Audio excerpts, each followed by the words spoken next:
kind of guy who corroborate, right? And then Maru says we may need to use brute force. That boy's on the floor, scared out of his mind, and they're already talking about how they're gonna have to beat that boy up. Oh my god, bro! In the next page, Yuji says brute force, huh? And Maru says, "Shall I do the honors?" And Yuji says, "No, I got it. I'm just kind of worried I might kill him by accident. He'll be useless to us if that happens." Oh, Yuji, yo, bro, Yuji, chill out, bro. Bro, guys, Yuji literally just one shot that one guy like a chapter or two ago. He one shot that guy, and he was like, "You're not gonna die to this." And you talk about he's gonna accidentally kill Mahito, bro. Chill out. We're the only ones with physical bodies here, since this is the soul pathway. A fight here cannot end in death, only in subjugation.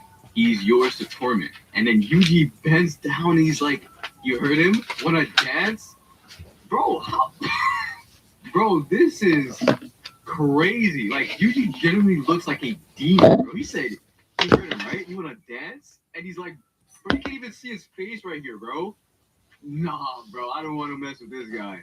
Mahito's instantly on smoke. He's like, "Nah, you can't do this to me, bro." He swipes at Yuji, and then Yuji dodges. And then we enter another place.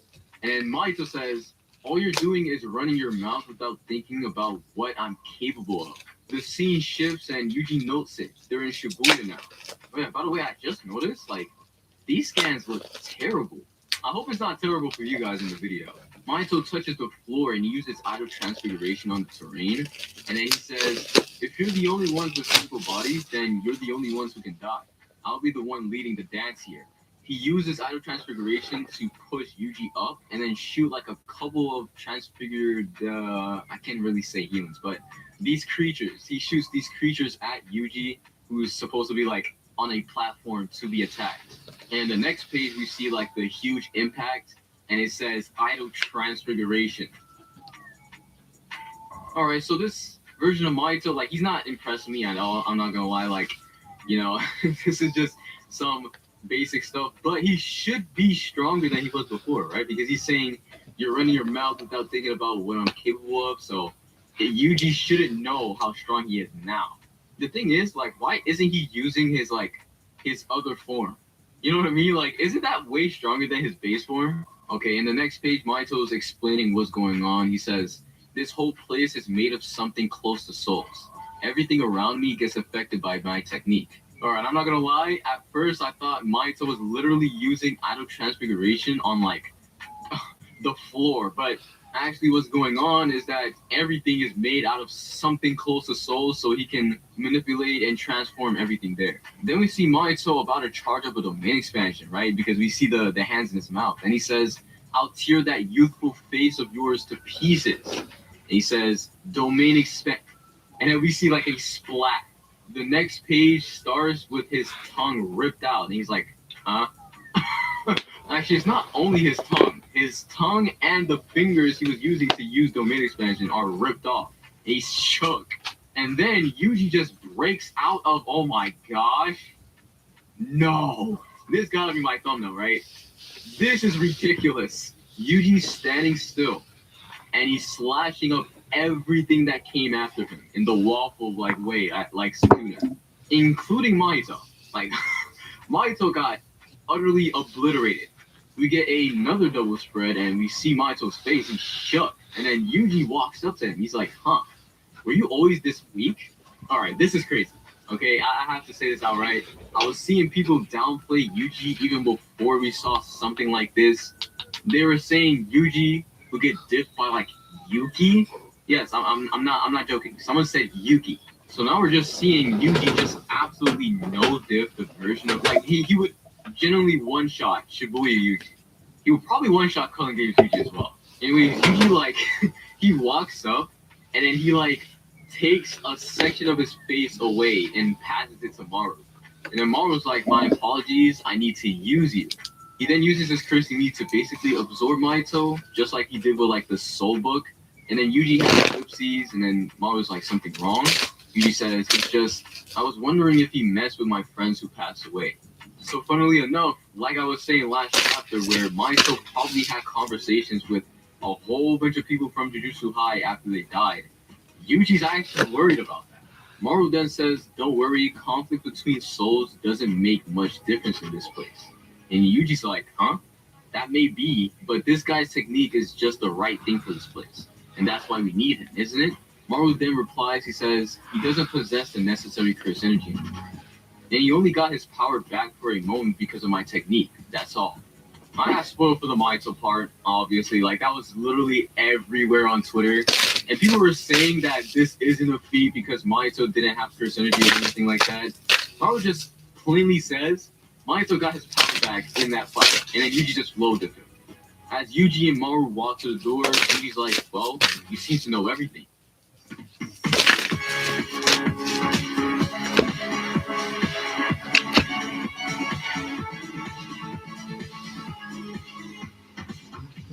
Warning. This product contains nicotine. Nicotine is an addictive chemical. Tide boosted test. Makeup ruining your fit? Try Tide. It's boosted. The other guy can't match Tide's boosted clean.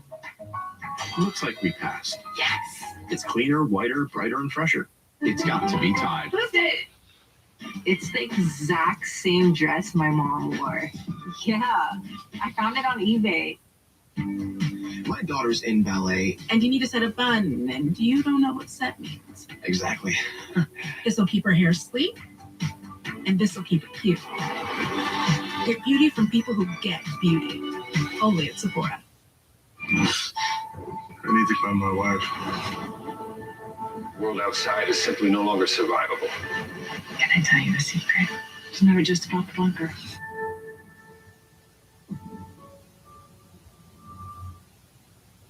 And Maru says, "Only because we're in this place." Then we see like this cards with a Maito plushie, Rika's ring, the soul book, and a whole bunch of Muru. It's ironic because the Maito plushie looks exactly like that one cover. Man, I've been waiting for times like this. Guys, I do not like Maito in the slightest. The guy has never appealed to me in any shape or form, bro. Like, when I make videos on characters, I reread certain things from them. Maito, bro, I just get pissed off every time I read something from him. Like, I can't believe this is someone's go, bro. That's crazy. You know what? Tomorrow, I'm gonna try to drop a video about Maito, okay? That's all I'm gonna tell you. There's just one thing I need to make sure of.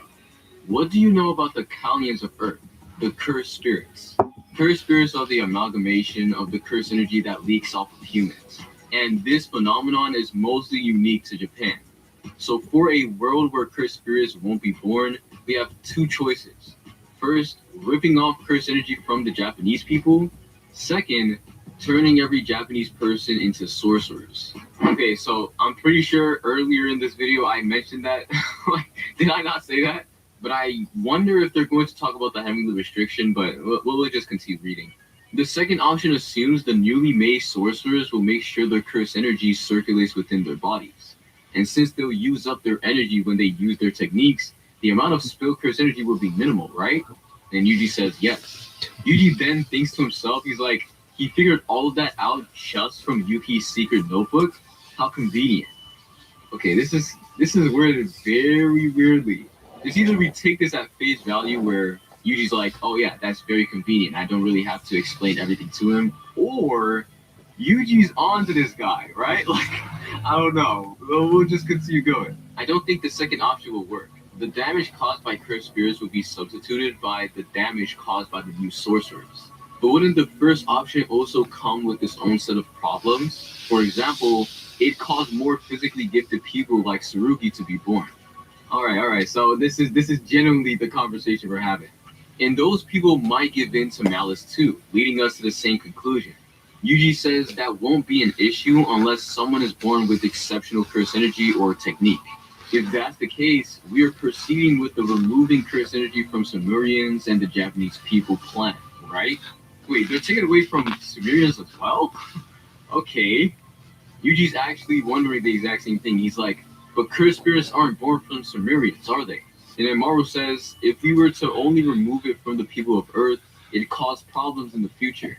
Okay, that makes sense. Yuji sits down and he's like, it's going to sound odd after all this, but Maru, how do you feel about what we're going to do? And then Maru replies, he says, I believe it's our atonement. We've caused a whole bunch of trouble for Earth.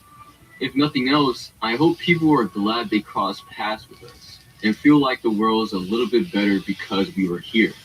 Yuji then hears his response, he thinks to himself, and he's like, sorry, but while I do agree with you a bit and think you're right, what we are about to do is a very grave sin that can never be atoned for.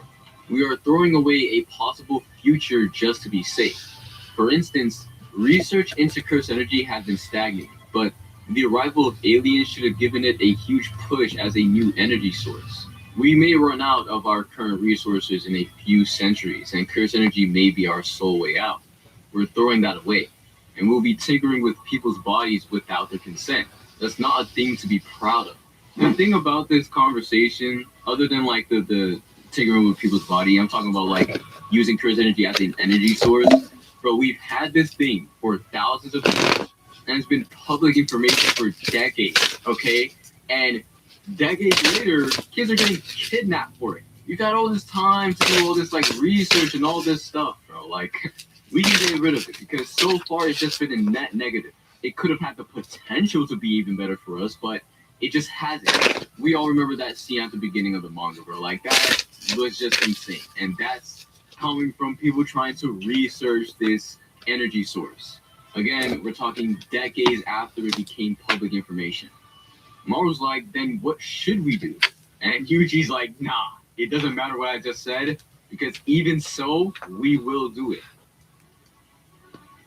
Maru's like, will that be all right? And Yuji's like, no, it's not all right, not at all. But even still, we'll do it anyways. Maru's obviously confused because Yuji just went on a whole like little monologue talking about how bad this is, and he's like, why? And Yuji says, because something must be done. I'll probably live for another 300 years or so. And Maru says, I'll do what I have to.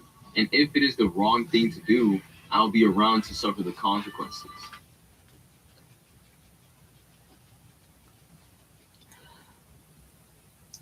Hello, this is Shanoa.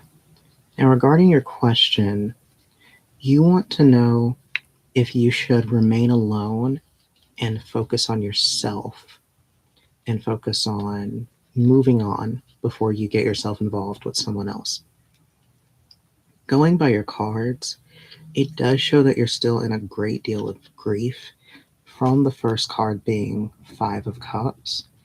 And it does show that it will take you quite a while to fully move past this, indicated by Eight of Cups.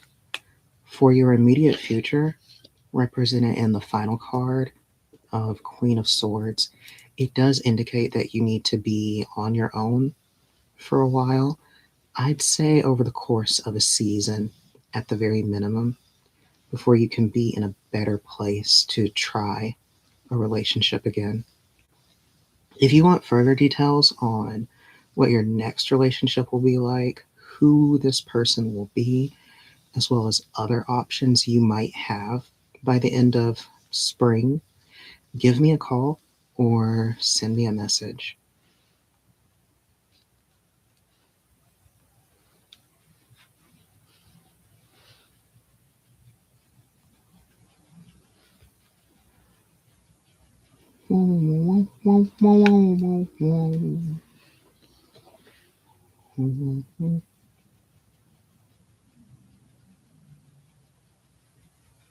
I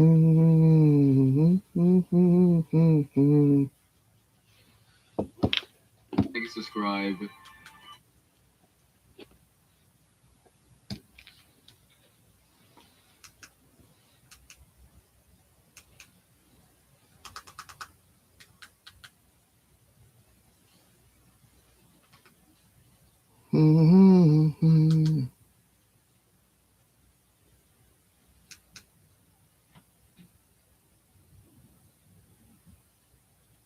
Millennial and Gen Z men were brainwashed.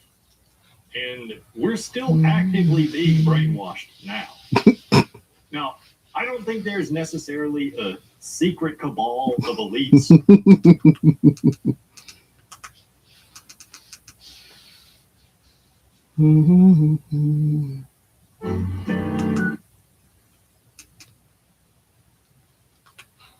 You love a clean plate, almost as much as we do. For 70 years, Cascade has left no mess, no residue, no worries. Cascade, leaving nothing behind since 1955. All right, bet. Why don't we throw this down? That's dope. Try this. Put that dunk on the moon.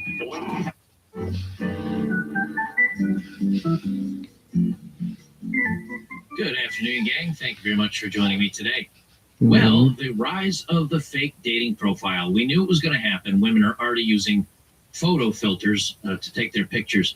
But when that's not working well enough, they're actually uploading their images into AI and having AI fix some of the issues, make their hair look better, fix the background of the photo, and basically put that out as it represents themselves. And they're doing this in dating profiles, and they're doing this in, of course, online content, which we knew would happen, but it's now being used by older content creators to stay youthful looking and relevant, and basically they're keeping their body kind of the same, especially if they have a nice body, but they're getting rid of the wrinkles and the other marks on their faces so they can try to stay relevant and scam people out of money. That's happening.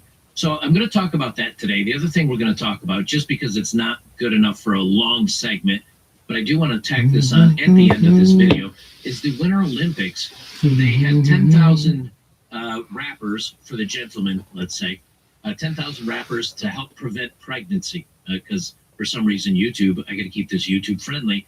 YouTube doesn't like the word Jimmy. It doesn't like the C word, as it were. That you can see on the screen what I'm talking about. They went through 10,000 candy wrappers in just 72 hours. And when we get into the numbers of that, you're going to lose all faith in humanity. That's basically as simple as I can put it. Guys, before we get into the main video, let's hear from today's sponsor, Black Forest Supplements. You need to be drinking hot cocoa every single morning. Yep, hot cocoa. If you partied hard in your 20s, like I did, or you're getting on in your years, like I am, then you'll definitely want to listen to this. A Harvard study came out that said that flavonols in cocoa could actually stimulate your stem cells to come out of your bone marrow and go into all the places you need to be fixed, like your heart, your liver, your kidneys, all the places that take the major beatings. Now, it's not just any cocoa. This stuff is processed and created to keep the best parts in, the flavonols that stimulate stem cells to repair your body, and those are normally destroyed with regular cocoa processing. Now, if you're having doubts, listen to what Brian Johnson, one of the most talked about biohackers in the world, says about cocoa. The list of benefits of cocoa is really long. We're going to include the links to the studies below. Depend on big pharma or processed junk to protect our health. The science is clear. So if you've ever been thinking about trying it, this is the moment. Hit the link in the description or pinned comment down below and stock up before this disappears. That's blackforestsupplements.com/bachelor, and make sure to use bachelor at checkout to get your discount. And now back to our regularly scheduled program. Me. So here's one of the women in question, and you can see in the center is her actual real photo. The hair looks close, but her eyebrows are a little bit different. You can see under her right eye, she's got what looks to be either a scar or some sort of like a baggy eye thing going on. She's got the wrinkles up here, which we all get as you age a little bit. And she's got a little bit of the wrinkles in the neck and things like that. Well, this is her real photo in the center, and this is what she uploaded to a dating profile on either side. And she met with a guy. Within 15 minutes, he said, wait a minute, something's going on. You faked something here. So this comes from Doge News. If you're a straight dude, she needs your opinion on something, and she's just going to ask us very flatly what we think of this. Now, I'll tell you what I think of it. It's fakery. Just like, because women know their looks are what matters the most to men. Although I don't think guys are doing the same thing. Maybe they are. Maybe guys are putting themselves through filters. I'm not sure, but it's a possibility. But it's another way you're going to get catfished online if you manage to actually meet with somebody. Okay, wait, I'm so pissed off. I just got home from a date. The guy walked out literally 10 minutes into our date. If you're a straight man, I need your opinion on this desperately because I think I'm right and clearly he thinks that he's right. So we matched on Hinge and I have really good photos of myself on Hinge. A few of them are AI generated. They look exactly like me. While we were out on our coffee / like walking date, within like the first 15 minutes, he asked me where one of my photos was taken. I'm not a liar, so I said that it was an AI generated photo. And he said, yeah, I don't know that. And he left. He left. That seems so dramatic to me. And also, like, everyone is using AI generated photos. If they look like you, who cares? The ones I use with Dreamland look exactly like me. They're not like the crappy ChatGPT ones. So what is the difference? Who cares? I don't know. If you're a straight man, let me know. What do you? Now, the reason why I brought this up is because she says everybody's using it. And then here some woman, and I don't think she's like an edgelord techie type person, right? She's talking about using different AI models. She knows the AI models. She's actually looked into this. It's not like this is something on your phone. She literally goes through and says it's better than the ChatGPT or whatever one she says. Listen to this again. Everyone is using AI generated photos. If they look like you, who cares? The ones I use with Dreamlands look exactly like me. They're not like the crappy ChatGPT ones. So Dreamlands and ChatGPT that she said she used, this is actually effort. This isn't just picking up your phone and saying, oh, I'll use a photo filter real quick. They're going into actual AI generative models to replace themselves in photos. So yes, of course, the guy bailed on this. I started digging around a little bit, and this is an image that somebody put out. Hi. And you can see the little star symbol down there in the bottom left. I believe that is Gemini's symbol. So if you were to ask me, without the little symbol on the bottom, if you say, okay, is this a real photo of a woman or is it AI? Well, the skin looks slightly modeled. It looks like there's, little moles and things like that on the skin. She's got the septum piercing. She's got a little bit too much eye makeup. Her mascara looks a tiny bit, caked on there. The eyebrows are a little bit off. If you were to really put me to the test and say, is this real or not? I'd probably say it's real. Well, come to find out, this is 100% AI. There's no person even modeling in here. Then you've got other things like this. So this Mira, she is a professional overthinker, as she says in her profile. She said, online dating is confusing. How do you choose the right way to look? And she shows an example in here. And this was the resulting photo. Now, this is a real person, though. And here's the line that stuck out to me. It says prompt, type image prompt, style hyperrealistic, reference _ image, use true, preserve facial features, true, no face modification, true. So what they're doing is they're uploading a basic photo to begin with, and then saying, okay, just change it to look hyper realistic, use the reference photo, in other words, reference image true, preserve facial features true, and then they're going through and change my skin, change chest size, change the outfit, change the nail color, change the lighting, change everything. And I don't have the initial reference photo that she used for this, but this is how somebody can look perfect when it comes to their skin, no wrinkles, it still looks relatively natural.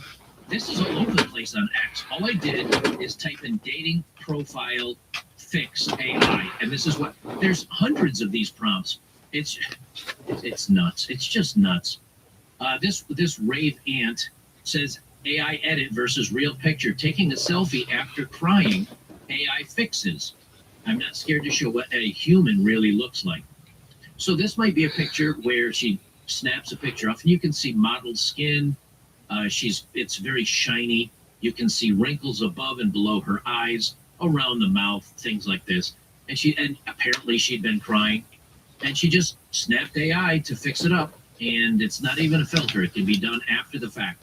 It fixes her hair, it smooths it out, it recolors the photo, it takes care of the shine on her skin, it gets rid of the bloodshot eyes, it gets rid of the wrinkles around here. Now, here's the thing. If you were to see this person, yes, it looks exactly the same as far as, is this the same person? Yeah, 100%. But women are doing it to make themselves blowed up all of the time, so that anything that you see is the best of the best of the best.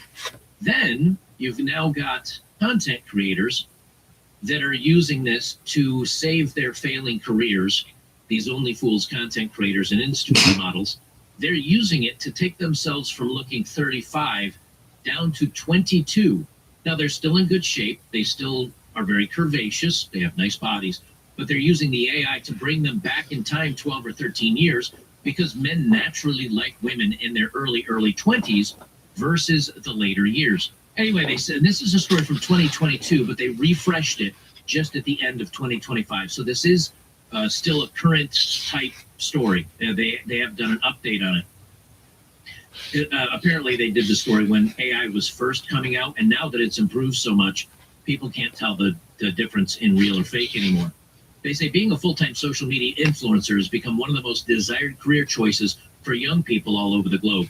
An Instagram influencer with over 1 million followers can earn more than $250,000 per post from sponsors.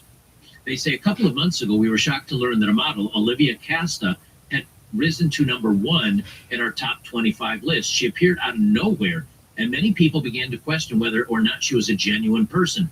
So they go through here and they show this Maria Trachjakova, and she's using FaceApp AI teen filters to make her look younger and more beautiful. She's a 35-year-old Russian model, and she's still physically very beautiful. But people are noticing that the photo here on her right translated to the one on her left, and all the markings, all AI is doing is de-aging her. It's leaving the mole by her mouth. It's leaving the mole above her mouth. It's leaving the mole on her shoulder and the ones underneath her collarbone here. Now, here's the model in question. I did have to modify this photo just a little bit because it is a little NSFW, if you know what I'm saying. You can see through her top just a bit. So I'm going to shift this down a little bit so we don't give away all the goodies. But you can see here that this is what her body, she pretty much kept the same. And it's a very nice body. Again, I can't show you here just because of terms of service. But you can see how she's young. She's made herself look from, I'd say maybe a 30 or 32, 34-year-old woman. Apparently she's 35. She's de-aged herself down to where she looks like she's maybe late teens and early 20s. And it's subtle. I mean, it's not over the top, and you can tell that it's the same woman. But she's doing this because she knows men like to look at women that are in their 20s versus near the age of 35, and she's aging out. Now, if we go over to her Instagram, you can see she's here. Now she has 2.8 million followers. This is 3 years later. She has 2.8 million followers, and she has 458 following. Now, she hasn't done any ad deals, it looks like, but what the claim is every one of these photos, it is a real person, and what you're looking at from the neck down, it's a real woman, it's a real photo. It's only fixing the face area, and so when you add this into an AI detector to find out if it's a fake photo or not, the AI doesn't see its watermarks. It isn't able to analyze it because it's just the face, and it says most of the time it says it's a real photo. And here's some different variations that people found. I guess this first one is when she was testing it a little bit. The second one is what she's kept on Instagram. And here's what she looks like as the 35-year-old model. And some have speculated that the Olivia Casta controversy may well be the work of Maria Trachjakova herself. Maria barely has a social media presence despite her stunning looks. She used to be an active model with her own Instagram, but all that's disappeared. Basically, she removed her old content and became the new one. And they continue on. The reality for women these days is that their sexual market value starts dropping when they're 20. Christian Rudder, the co-founder of OkCupid, once looks at their data and said at a talk, from the time you're 22, you'll be less hot than a 20-year-old. If they want to make a career on Only Fools, they better start early. Modern photo manipulation like FaceApp's filter give women a cheat code that allows them to game the system. Now, they followed up on this story in 2025. And yes, she's blown up. She's got plenty of photos. And when loaded into an AI filter, you can see here, most of the time, it says AI detection likelihood, 99% human. So they are able to fool the systems with just using a filter over the face. Now, when they do it over their whole body, it says, no, this is AI, because there are little watermarks in the images that a lot of times the human eye can't see, but when AI scans the image, it can detect those watermarks in it and tell that it's AI generated. Well, they continue on, and here's another good example, this Diana Dietz, who's become Coconut Kitty. Another example of a woman using filters to enhance her beauty and de-age herself is Diana Dietz. She gained a massive popularity on OnlyFools as Coconut Kitty. Contrary to Olivia Costa, Diana Dietz is not making a secret out of her identity and is purposefully leaving her old photos online. She told this in an interview to Rolling Stone in 2021. From a financial perspective, Diana made a really good decision with a monthly subscription cost of $11 and over 10,000 subscribers. She's earning a lot of money.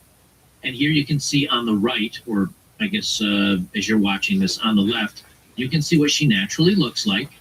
And again, for her age, she's still got a rockin' body. And in both photos, it's her real body. But on the right, she's changed the image to give her the face of a 19 or a 20-year-old woman versus the 30-something that she is. And guys look and they say, well, you know what? She's maybe got a little bit of plastic in her body, but she's got that youthful face. She's got a slamming, whether it's got silicone or whatever else in it to keep it looking slamming. She's got the good body, and it's earning her a ton of money, even though she's made it not secret what she's doing, which just goes to tell you that men and simps and fools will always be parted with their money. Now, the sad part is that in 2023, Diana Dietz took her own life in February, and she made a message on Instagram of, I guess, maybe her fans or her family, what happened to her, but she took herself out. So the before and afters are pretty incredible. Now, this is the photo of that Maria Trechakova. I don't know why I'm having so much hard time pronouncing that darn name. Trechakova. This is what she looks like in real life. So she's a pretty woman. She doesn't need to de-age herself, but because of the de-aging, they're getting more views and more popularity. Now, before we get to the Olympic thing, I'm not gonna bury that too much further here. There is something else I want to talk about. This was an article written by Murray Hill Guy, where he became a Madison on Hinge for 72 hours. And he used his friend, Mads Campbell, which is another person on X. Let me open the link in a new tab here. He used her photo, which you can see right here, and he posted this on social media. He used this as, and she knew it was happening. He wasn't doing this against her will or anything. And he posted her photo, and he ran a little dating experiment. We've seen these before, but he wasn't like the bad boy Chad with all the women contacting him. He just took a photo of this gal, this Mads Campbell, loaded it up, and set up a dating profile. And he goes and he says within 24 hours, he said this Madison profile had more likes than most men will receive in their lifetimes. She went live on Hinge around 10 a.m. By the time he checked the app that afternoon, he had 1,500 plus likes in 24 hours. Hundreds of messages, hundreds of roses from men trying to stand out. And then he said, okay, well, you know what? I'm going to make her overweight. So he made her overweight, and then he ran it, with her 50 to 100 pounds heavier.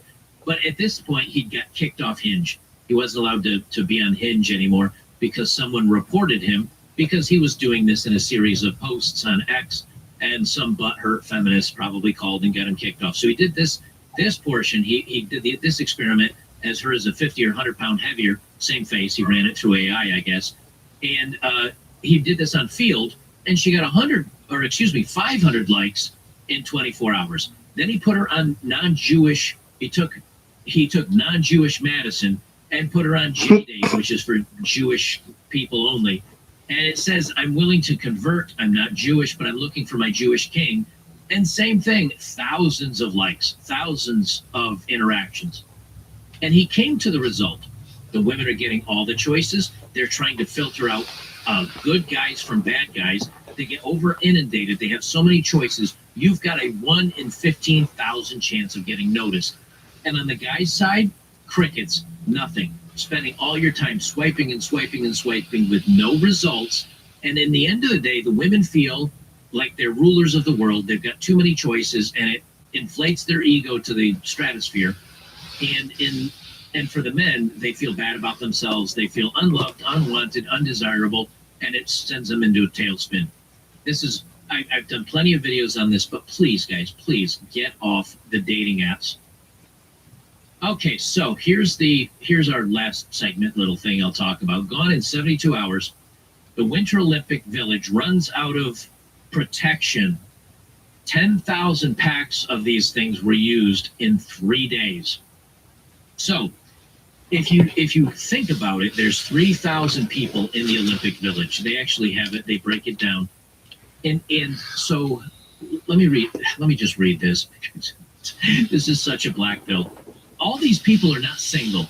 Like, you know that the people going to the Olympic Village are not single. A lot of them are good. I mean, all of them are athletes, obviously. The best of the world and the best in the world athletes. You know they're in relationships. Many of them are in relationships. So when you start breaking down the math, you realize this is like everybody's cheating, everybody's sleeping with everybody. It's just another way to feel bad about yourself, that you're never going to find somebody that actually has morals or doesn't have a high body count or sleep around or cheat. It's just another example why it just doesn't exist anymore. They say the free protection for the competitors in the Winter Olympics in Milano Cortina have run out within a record-breaking 3 days, according to La Stampa. Around 3,000 athletes are competing at the Winter Olympics, and they said that Cortina has run short within just 72 hours. The supplies ran out in just 3 days. An anonymous athlete told the Italian newspaper, "They promised us more will arrive, but who knows when." I think they said in this article there's 3,000 athletes, but 1,500, yes, there's 2,900 athletes. According to reports, with nearly 1,500 male athletes present, the 10,000 pack supply equated to roughly 7 uses of protection per person in just 72 hours. 7 times. Now, that either means that, and that's half, right? So half the athlete. So if you just pictured it in your mind, there's 3,000 athletes. Half of them are men. That means the men used 7 per dude in 72 hours or 3 days. 7 per dude. Now, that's accounting for all the men. What if you took the men that had relationships out? What if you took the women that had relationships out? What if you took the people that had relationships out? Are you going to tell me you went through 10,000 of these and only 1,000 guys, or maybe 500 or 750 guys or women that were single? That they'd be doing it like 10 or 12 times in 3 days. Now, when you're a young person, that is a possibility. I'm not going to be wrong, especially if you have multiple different people you're doing it with. It can be a very exciting moment in your life. So it's not hard for these young, very healthy athletes to rise to the occasion to do this. But in my opinion, and this is just me guessing, but I have the feeling, I know what young people are like today. I don't know what it's like to be an athlete. I'm just being honest. But I know what young people are like today. I have a feeling is everybody is doing everybody constantly there. Married people, if their spouses aren't with them, single people, people in relationships. Hey, I'm only at the Olympics once. How many other times are you going to have the opportunity to sleep with all these other very famous athletes that are also athletic and very good looking? And I think everybody's sleeping with everybody. And that's how you have 1,500 men go through 10,000 of these in 3 days. It's a very bitter black pill, because I know that there's people, hundreds and hundreds of people, both men and women, that are getting cheated on right now in the Olympic Village.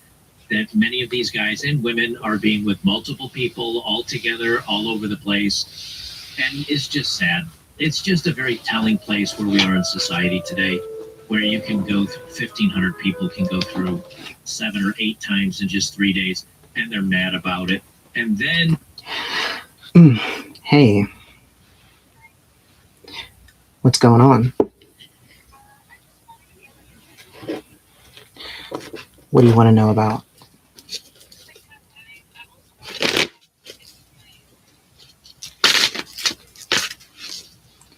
Your cruise.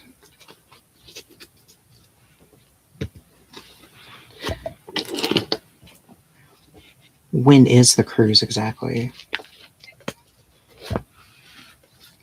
Let's see.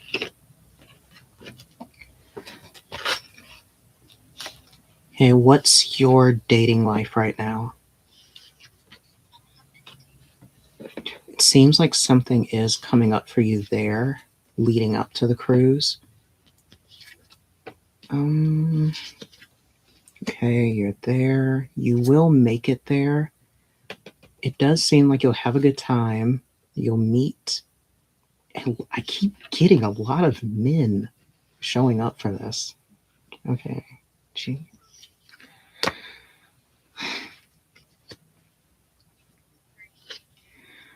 Well, yes, you're going to be very busy on that cruise. Lots of fun. Nothing troubling shows up. It does show that you will take a chance on a relationship with someone.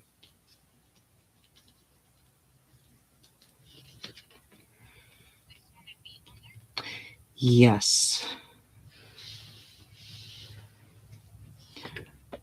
Other than that, nothing's really jumping out leading up to the cruise. Was there anything in your life that you maybe were worried about?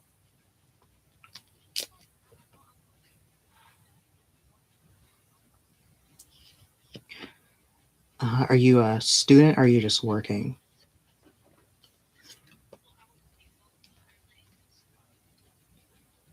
What made you stop?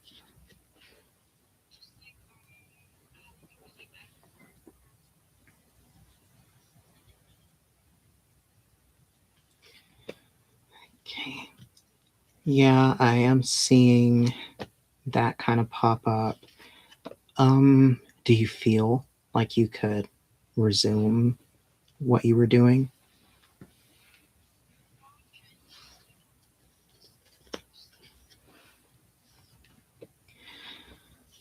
I'd say just wait until you're done with the cruise. I think the cruise is going to put you in a way better headspace to tackle those things again.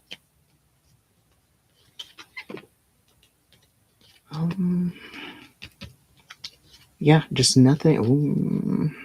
Okay, I am seeing something for August. There will be some issue that comes up, some connection with someone. I'm not sure if it's related to this guy you're going to meet or a friend group, but there will be something that comes up in August.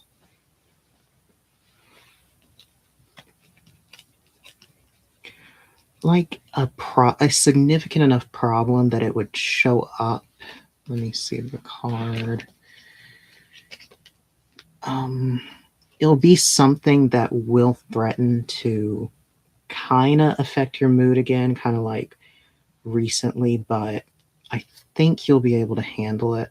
But it will kind of drive up anxiety. It will put you in a...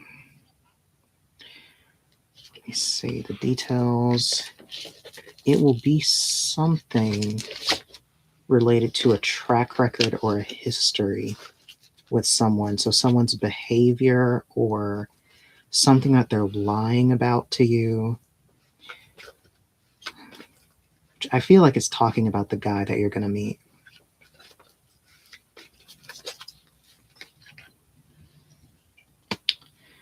Something that he's not entirely honest about. He'll keep his heart close to his vest. You will see some trouble with getting him to open up. So nothing crazy. It's not that unusual. Just, I think you should just be mindful of what will end up happening a bit later on. But it's just a small road bump.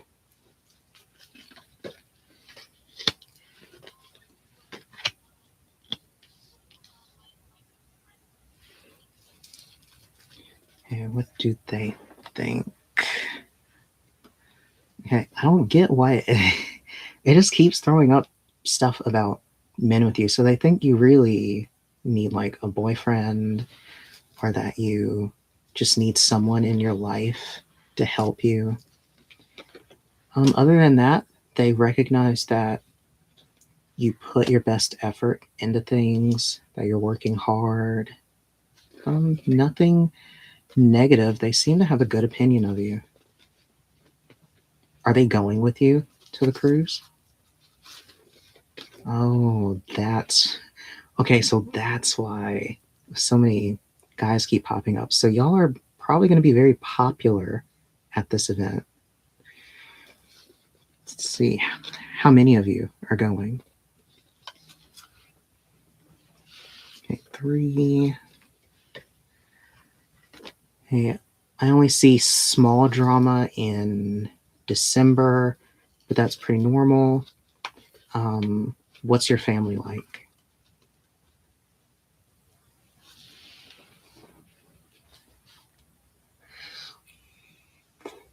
Oh, going to court. What's going on with that?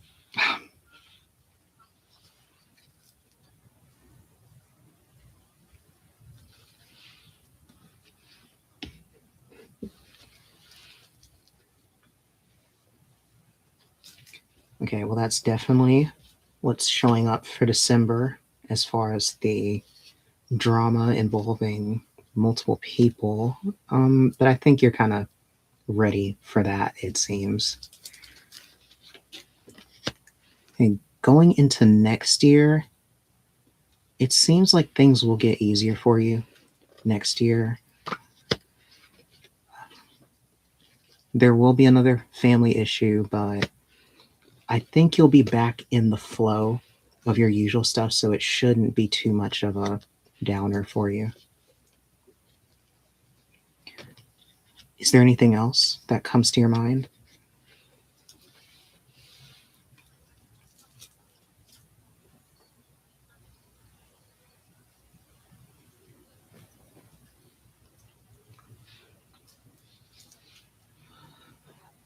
What kind of, did like dancing at a club or,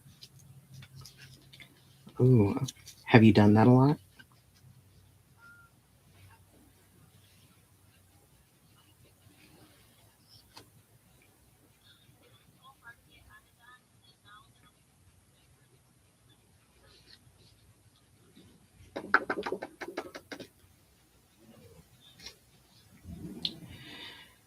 Okay, looking at that, it seems like a lot of stuff has changed with it. Well, how long has it been since you walked away? Yeah. Okay, well, yeah, a lot's changed, so you do need to be ready for that, but it would do well for you. So I don't think it's a bad thing to do. Well, how old are you right now?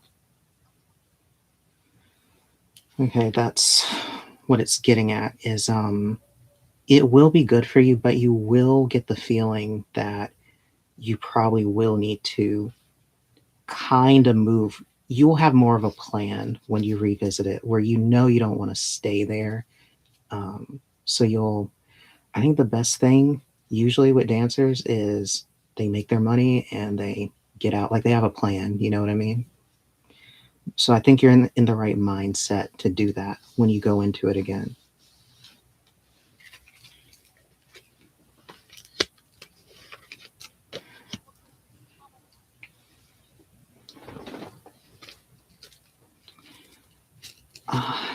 So like, what are they exactly trying to bring to like a assault charge or?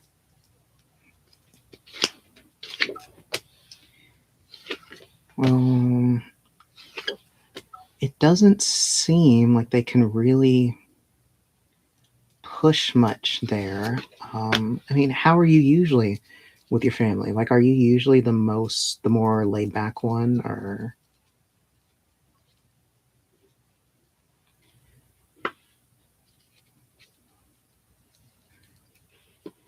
Yeah, they won't really have much of anything to really put on you, especially due to your history. Like,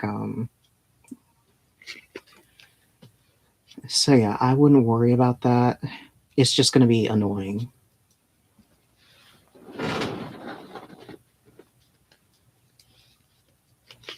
And did you mention your career?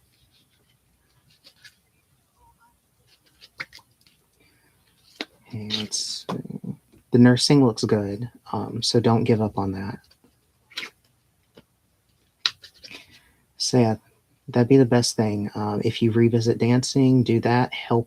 Use it to help propel your nursing stuff, and you'll be set. Was there anything else on your mind?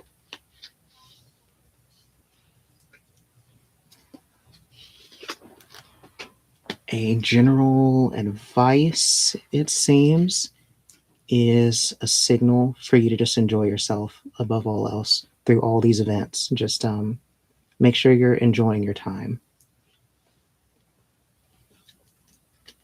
Think you can do that? Good. I want to hear about this cruise whenever it happens.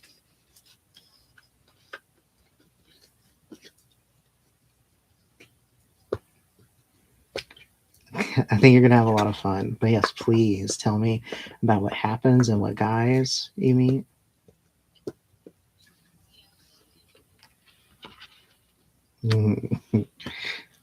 So I guess you're good to go then, right?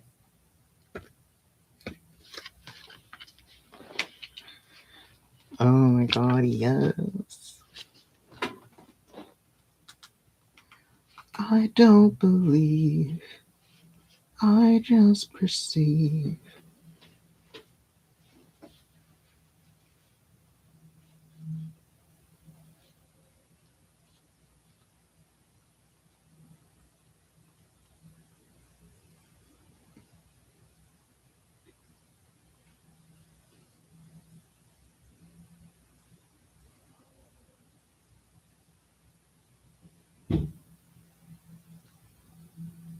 And today, I'm no longer sick, so we can get back into this. We got Will These Secrets Ruin Their Relationship? Truth or Drink? This is my cut. You already know the vibes. Cut, please. Take whatever you gotta do. I'll be a good boy. I'll be a good boy and take it, bro. Just don't copyright strike me, biggest, bro. Let's get straight into the video. Do you have a secret you want to tell me? Yeah. I really hope this video doesn't piss me off like the last one did, bro. Have you been keeping a secret from me? I'm gonna say something, but I'm gonna Genghis Khan. Oh my God. If I ask my partner if they're keeping a secret from me and they take a drink before something, yeah. All right. You have to be drunk to tell me that? Oh my God. Wait, what are you doing? Mom, what? If I ask them for a secret, they start crying. They start crying. I don't want to hear the rest of it. I did. Welcome to Truth or Drink. In this season, You just keep the secret at that point. essential people nationwide with a burning secret to reveal. I'm not quite sure exactly how it'll go. Furlocks are fire. Oh, I am nervous to tell him. Yeah, I just feel like it's just like I got the truth. Pull the truth, bring them closer together, or end their relationship. Let's find out. Hi, you two. Hello. Hey, how you two? Hi. Welcome. Thank you. To our love. I'm Devontae. I'm 24. I'm from Bellevue, Washington. Hey, what's going on? We on our way to the cut right now. About to play some Truth or Drink. Talk to it. Lover, Emily. Are you excited? They look cute. They look cute as fuck. That nigga's doing her dirt, bro. Oh my God. This secret's about to be crazy. Yeah, I'm nervous. Yeah, I'm nervous too. Super nervous. Hey. Yeah, I know you nervous, nigga. We're in the taxi. Oh my God. Her teeth are white as fuck. Yeah. My name is Lola. I'm 29 and I'm from Atlanta. Talk to me. Who are you keeping secret? My mom. I'm excited.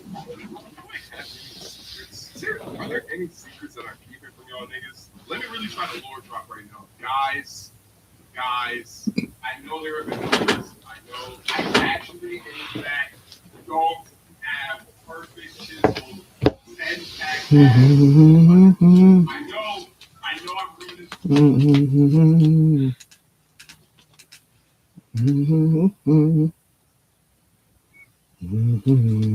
Hey, quiet. You and me sign.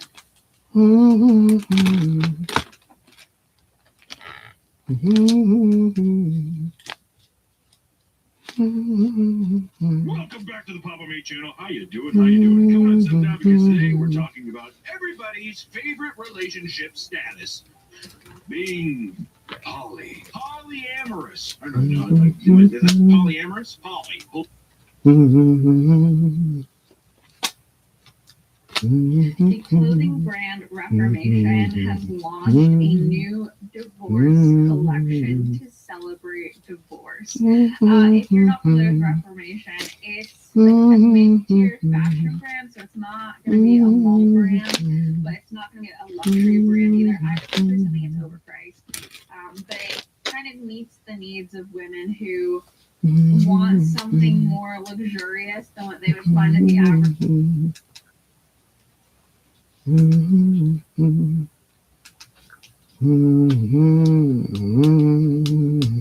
you guys see this? My blood boiled.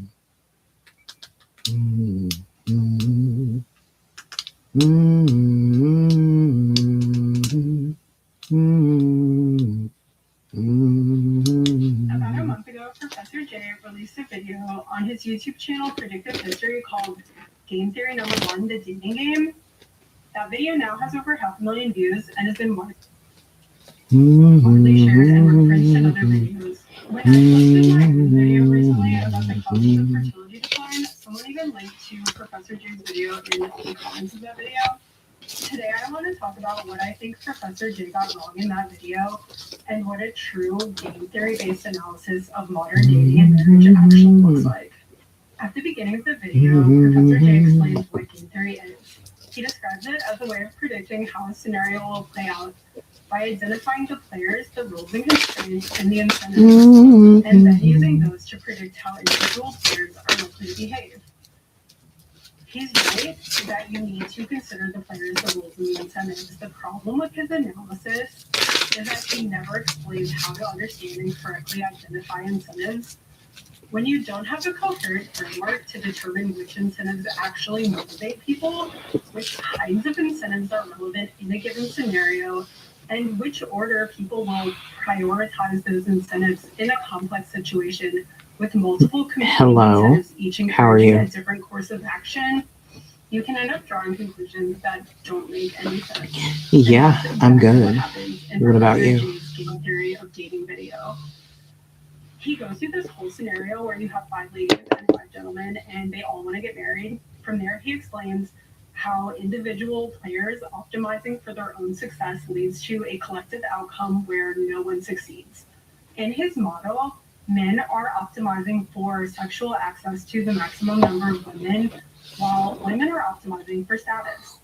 He justifies the validity of these incentives through evolutionary psychology, arguing that they emerge from the innate disparity in reproductive costs. What do you want to know? And therefore shape male and female behavior in predictable ways. The result, according to him, is that the top 2 men end up sleeping with all 5 women. 3 of the men are shut out entirely and become incels, and none of the women ever settle down. No one gets married, no one has children, the system collapses. He goes on to explain that it didn't always work this way, and he describes 3 distinct structures of society that each resulted in different outcomes in terms of marriage and fertility rates. This is where his analysis really starts to go off the rails, in my opinion. I'd like to know if Wade is alone at home. Let me see.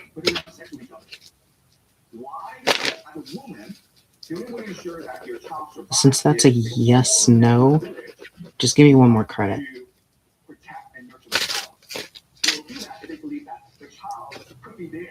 Paternity confusion to secure male investment has been documented in a small number of Thank you. societies, mostly in parts of Amazon. Okay, yeah, he is home alone right now. But he seems to be looking at something. I'm guessing it's his phone. What would make you ask that kind of question? And private property was the reason for the shift to monogamy and male control of female sexuality. This is because ownership of private property in the form of land and livestock meant that men could pass down that You just property miss to him. their descendants. So they wanted to be sure their Oh, it children is were Mardi there. Gras. Early agrarian and herding societies go way closer to what Professor I was wondering if he was out. No, he's just at home. talks about arranged marriage. So for that reason, when I talk about superstructure 1, I'm talking about hunter-gatherers. It's not really accurate to describe hunter-gatherers as poor. Money didn't exist for them, but they had baseline abundance in terms of material needs. Anthropologist Marshall Solins called hunter-gatherers the original affluent society because You're their welcome. needs were so modest. Reliably Have fun. their work hours were low, and the small, tight-knit community resulted in a robust social safety net. Widespread human poverty didn't arise until after the transition to agriculture. Anyway, women in hunter-gatherer societies typically had a lot more sexual freedom and social influence than modern women do, because mothers didn't face the same kinds of structural barriers to resource autonomy that they do in modern economies. Going out to get food or other resources didn't require punching in on a job for 8 or more consecutive hours a day, and parenting didn't require arranging and paying for 24/7 adult supervision of your child for the first 10 or more years of their life.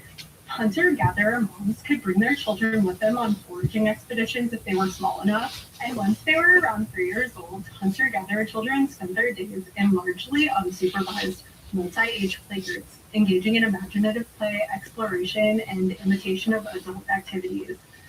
This meant their mothers could go and do their own thing during the day, and it wasn't a problem. There was also nothing like the career progression penalty modern mothers face. A woman's earning power didn't decrease permanently because of loss of work experience due to taking time off to care for a baby.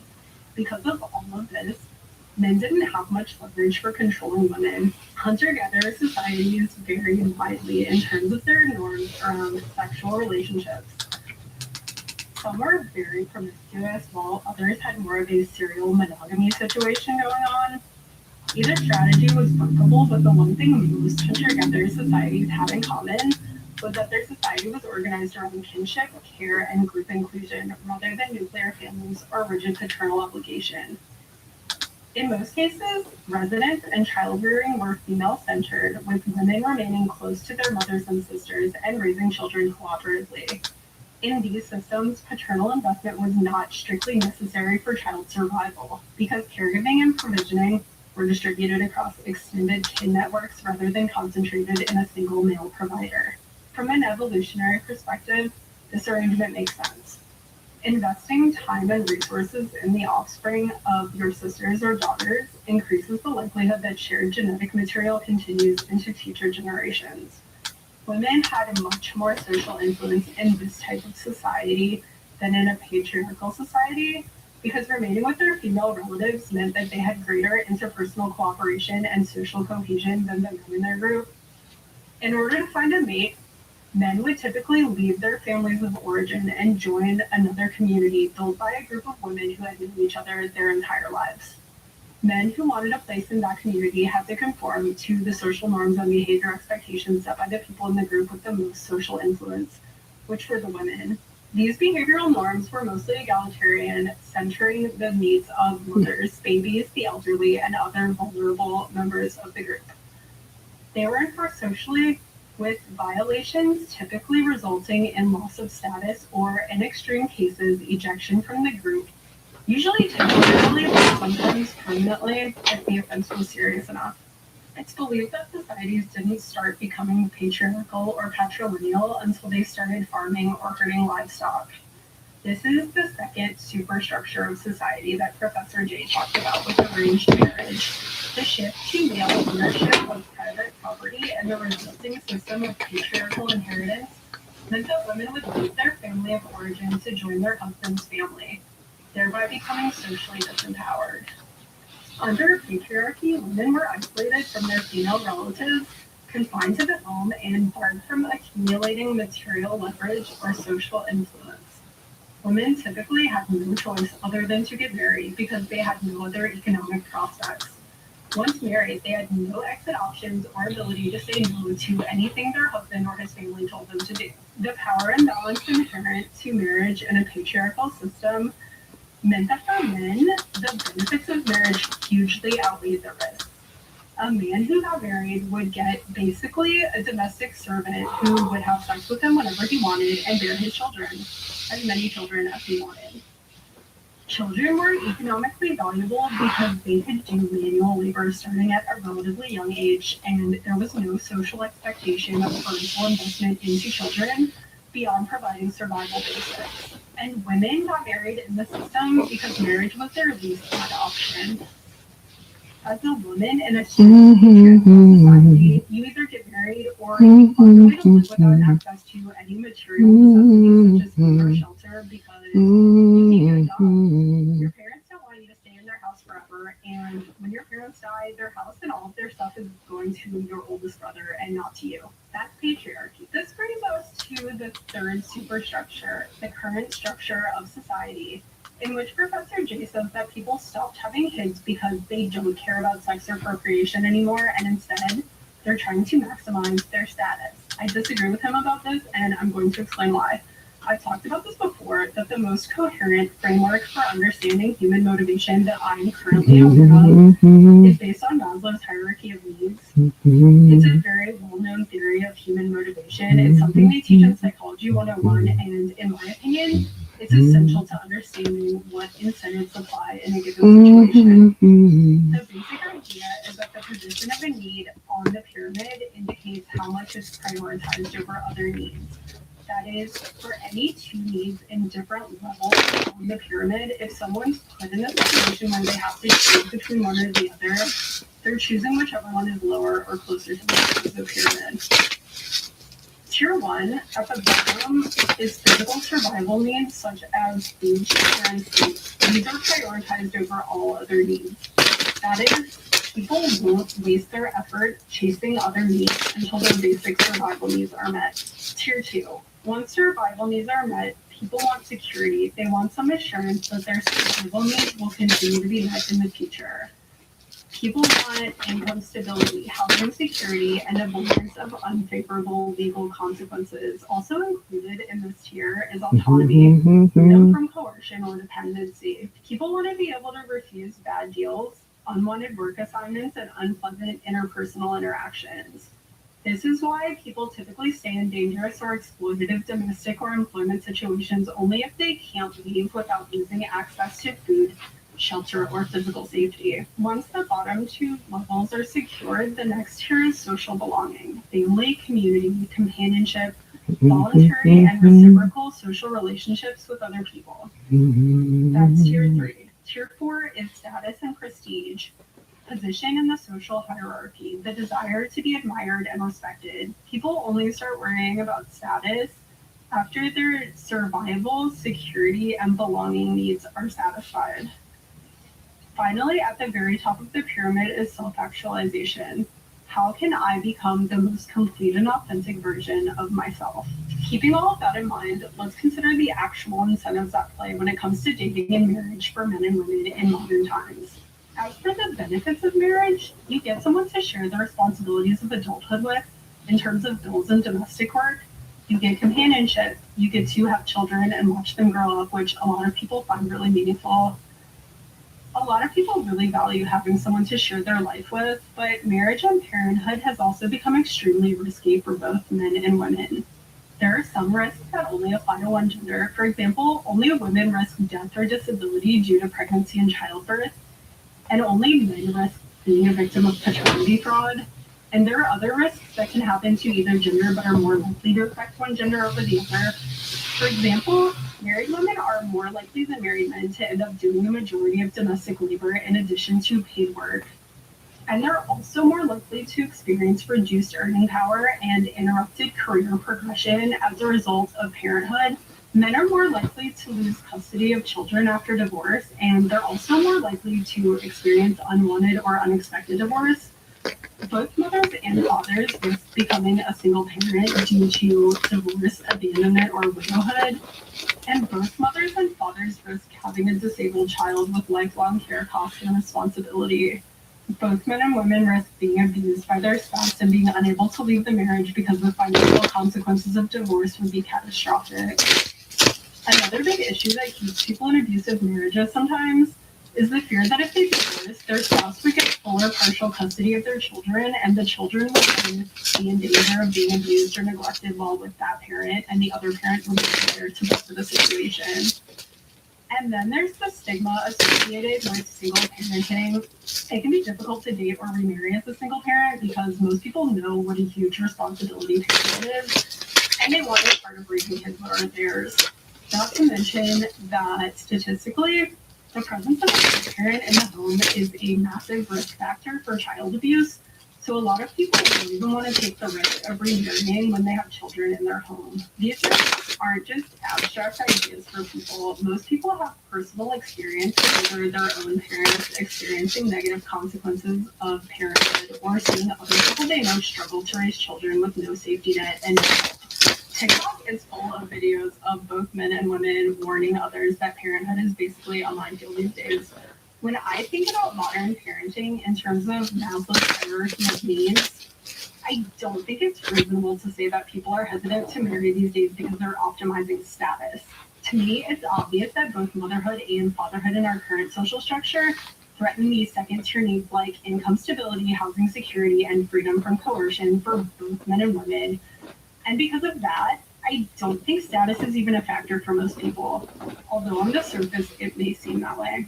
A lot of the risk associated with parenthood in today's society can be mitigated by having a lot of money. For one thing, you can pay someone to take on a lot of the domestic labor burden. Parenthood is a lot less work if you can pay a nanny and a housekeeper instead of having to do all that work yourself.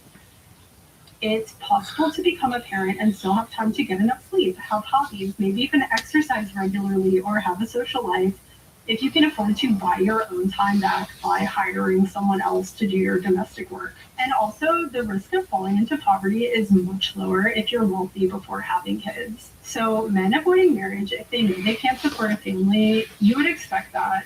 And women only wanting to marry top income earners, you would expect that too.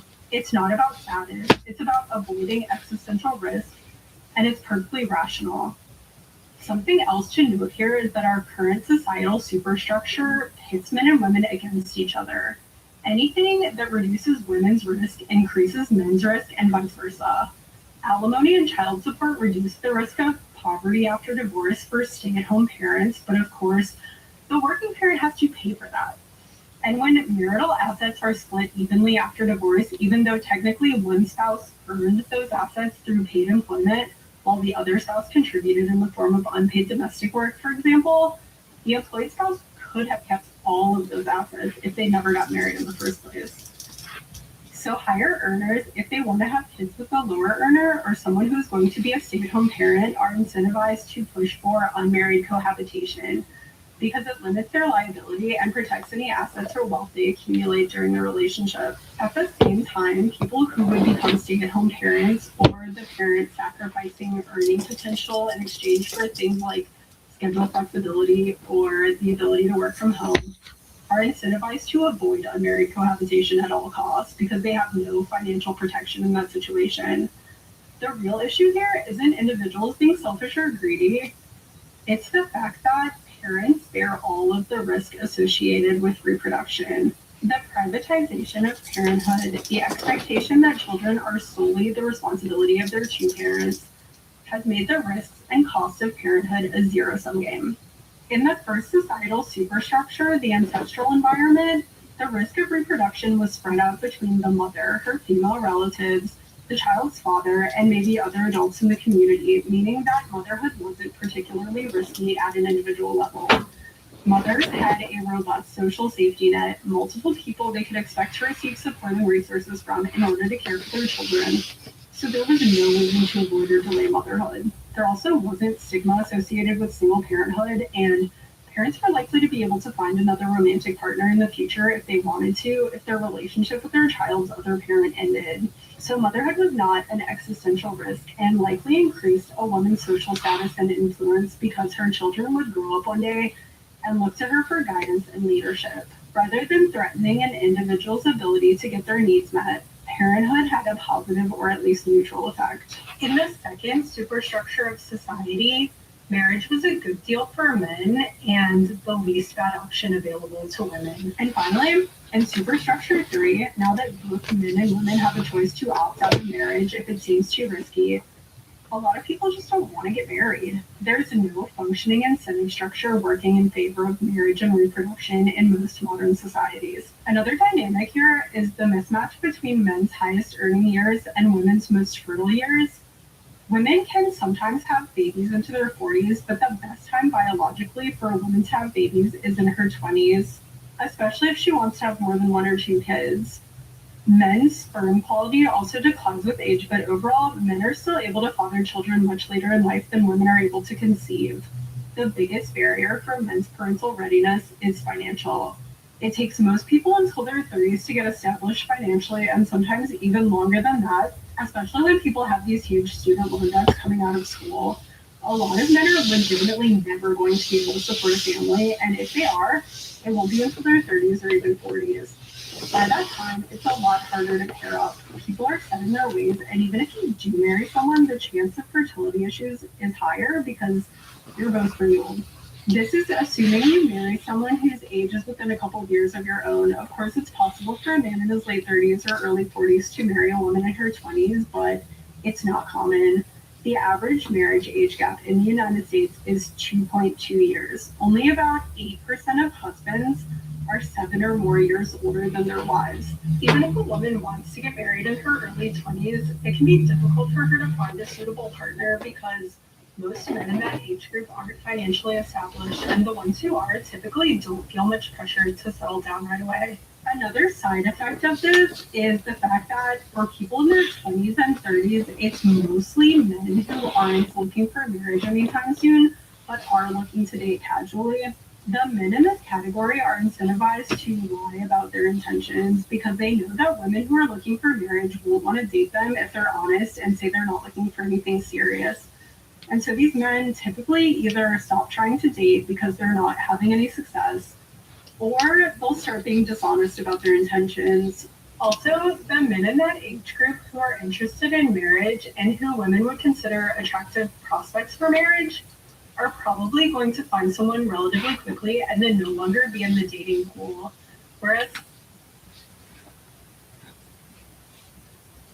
Hello, this is Shanoa.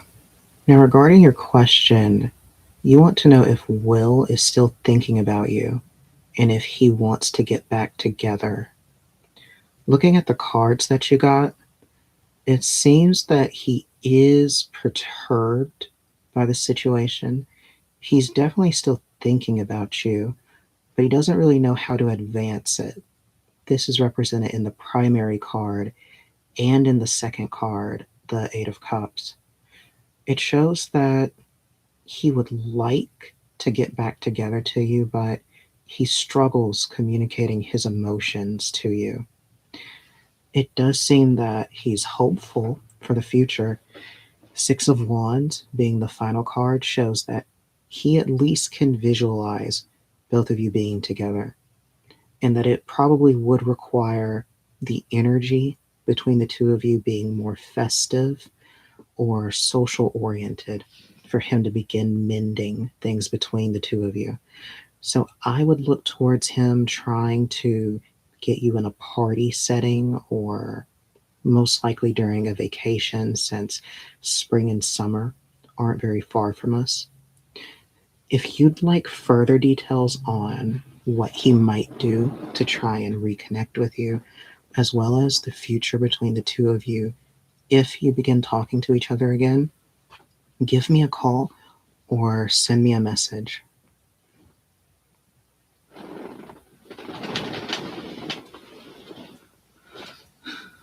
these is a major reason why it's been difficult for them to find people to date. And this question was only asked of daters who reported having found it very or somewhat difficult to date in the past year. So women were more likely than men to say it was hard to find someone who meets their expectations, and also that it was hard to find someone looking for the same type of relationship as them. Men were more likely than women to say it's hard for them to approach people. And this one shows that single men are more likely than single women to be looking for a relationship or dates. 61% of single men said they were looking to date, while only 38% of single women said that they were. So women seem to be more likely to drop out of the dating market completely than men are. It seems like the older people get, the more likely they are to drop out of the dating market, but the effect is way more pronounced for women than men, presumably because women experience dating as more risky than men do. And this one, women were more likely than men to say that someone they went on a date with touched them in a way that made them feel uncomfortable. 42% of women said someone they went on a date with pressured them for sex. So it makes sense that women are more likely to stop trying to date. All of these statistics line up with what I described, that the dating market has these dynamics going on that make it really difficult for people to date nowadays. Anyway, Professor J goes on to say that there's no way to pay women in rich, technologically advanced countries enough to make them want to have kids. And he says that is because they're not after money, they're after status. But I say that it's because the governments in those countries haven't offered women enough to make motherhood cost neutral for them. It's impossible to do that in most countries. Professor J mentions that while money isn't zero-sum, power is, and yes, I agree. The power to offload the financial risks and the increased domestic work associated with parenthood onto someone else is limited. If the government gives every mother $1 million a year, they won't be able to use that money to pay someone to clean their house or take care of their children. Why is anyone going to go do those jobs when they could just have their own children and get their own $1 million a year instead? Inflation would be out of control. The only reason money has value is because other people don't have it and they need it, and because of that, you can use it to control them. He mentions 2 examples of countries in which women choose to have more than 2 children, despite the countries being wealthy and high-tech. Israel and Saudi Arabia. According to Professor J, the reason Israel has a bump replacement fertility is because everyone hates Israel. Also, he mentions religion and how the Western world has abandoned religion and embraced materialism as if that's some kind of moral failure. The implication seems to be that Israelis are intrinsically more moral and upstanding people than us materialistic Westerners, but I don't think that that's how that works. A lot of people are confused about it though. People frequently point to religion as an independent causative factor in people's life choices, when in reality it's a signal of whether economic incentives have made it more costly to uphold the religion than it is to abandon it. That's the threshold. And yes, abandoning your religion can be costly because of social pressure. You may lose social status or lose community if you're no longer upholding your religion while everyone else around you still is. Also, it doesn't matter if the incentive structure keeping people in a religion is different for men versus women. As long as it's a functioning incentive structure for both of them, people will keep upholding their religion. For example, if the cost for women of abandoning their religion is being stoned to death or facing poverty and starvation, they'll stay with their religion pretty much no matter what because it's the most attractive option they have. If the cost for men of leaving their religion is losing community or social status, as long as continuing to uphold their religion doesn't threaten anything lower on the hierarchy of needs like income and housing security or food, shelter, and physical safety, while some other option exists that would allow them to more easily access those things, men will stay with their religion. But if upholding their religion becomes a sacrifice of economic security for men and the men have another viable option that they could choose, that's no longer a functioning incentive structure, and so the religion starts to fall apart. Once a critical mass of people in a society have abandoned prenatalist cultural norms, it's really hard to get those norms back because children become increasingly costly in low fertility areas. As more and more people decide to remain childless or limit the number of kids they have, public places become increasingly hostile to children and families, and childless people vote on policies that reward childlessness at the expense of parents. It becomes harder to find playmates for your child or anywhere that they can play unsupervised. Societal expectations change so that, for example, your child can't walk down the street to the playground alone or go play outside. You're expected to supervise them or pay someone else to supervise them 24/7 until they're a teenager. Businesses stop catering to parents as a way to get people in the door because they make more off of catering to childless people. So instead of fast food restaurants having playgrounds there for children to play on just because their parents brought them to eat lunch there, You have a place with an indoor playground that charges $20 per child for 2 hours. Childless people don't want to pay taxes to fund programs that help parents and children, so those programs are funded. Everything about being a parent becomes more and more difficult over time in a low fertility society. It's a feedback loop, and once it kicks off, it's self-reinforcing. It's very hard to put the toothpaste back in the tube. You'd have to pay people a crazy amount of money to make up for all of the financial and social costs of raising children in a low fertility society that's hostile to children. But if you can stop people from ever being incentivized to abandon their prenatalist cultural norms in the first place, that feedback loop never starts. And so my explanation for Israel's high birth rate is somewhat different than Professor Day's. For one thing, Israel has generous publicly funded benefits that reduce the individual cost of parenting. Those benefits include universal health care, 15 weeks of tax-funded paid maternal leave, a year of job-protected unpaid maternal leave, generous child tax breaks, and a universal monthly child allowance deposited into parents' bank accounts. Clearly, that can't be the whole story, though. Israel isn't the only country with these kinds of benefits. Some European countries have enacted similar policies and didn't see a return to above replacement fertility. But the thing that makes Israel unique is that Israel enacted these policies while fertility was still high and the prenatalist culture was still intact. And that's why it works for them while being unable to reverse fertility decline in other countries that already passed that tipping point. The overall prenatalist culture and acceptance of children in public places drastically reduces the cost of parenthood. In a low fertility country, you'll have people unironically saying things like, parents shouldn't bring their kids with them on airplanes or out to restaurants or out in public at all, really. Which basically what they're saying is that parents should have to pay a babysitter in order to be allowed to leave their house or exist in public. It's not socially acceptable to say things like that in a high fertility society, and so parents aren't isolated the way they are in low fertility societies. It's just normal to see kids everywhere, and people accept that. Something else that Israel has that most Western countries don't is they have a massive criminal industry that basically traffics desperate people from poor countries like the Philippines, Nepal, Uzbekistan, Moldova, and Ukraine so that they can work in Israel as housekeepers and elder carers, which takes a lot of the burden of domestic labor off of wealthier mothers, making motherhood less costly to them, and also keeps elder care costs low so that public funds can be put toward programs that benefit young people instead of the elderly. Another thing that contributes to Israel's ability to provide generous benefits for parents and children is that Israel receives generous aid from the U.S. They've received over $300 billion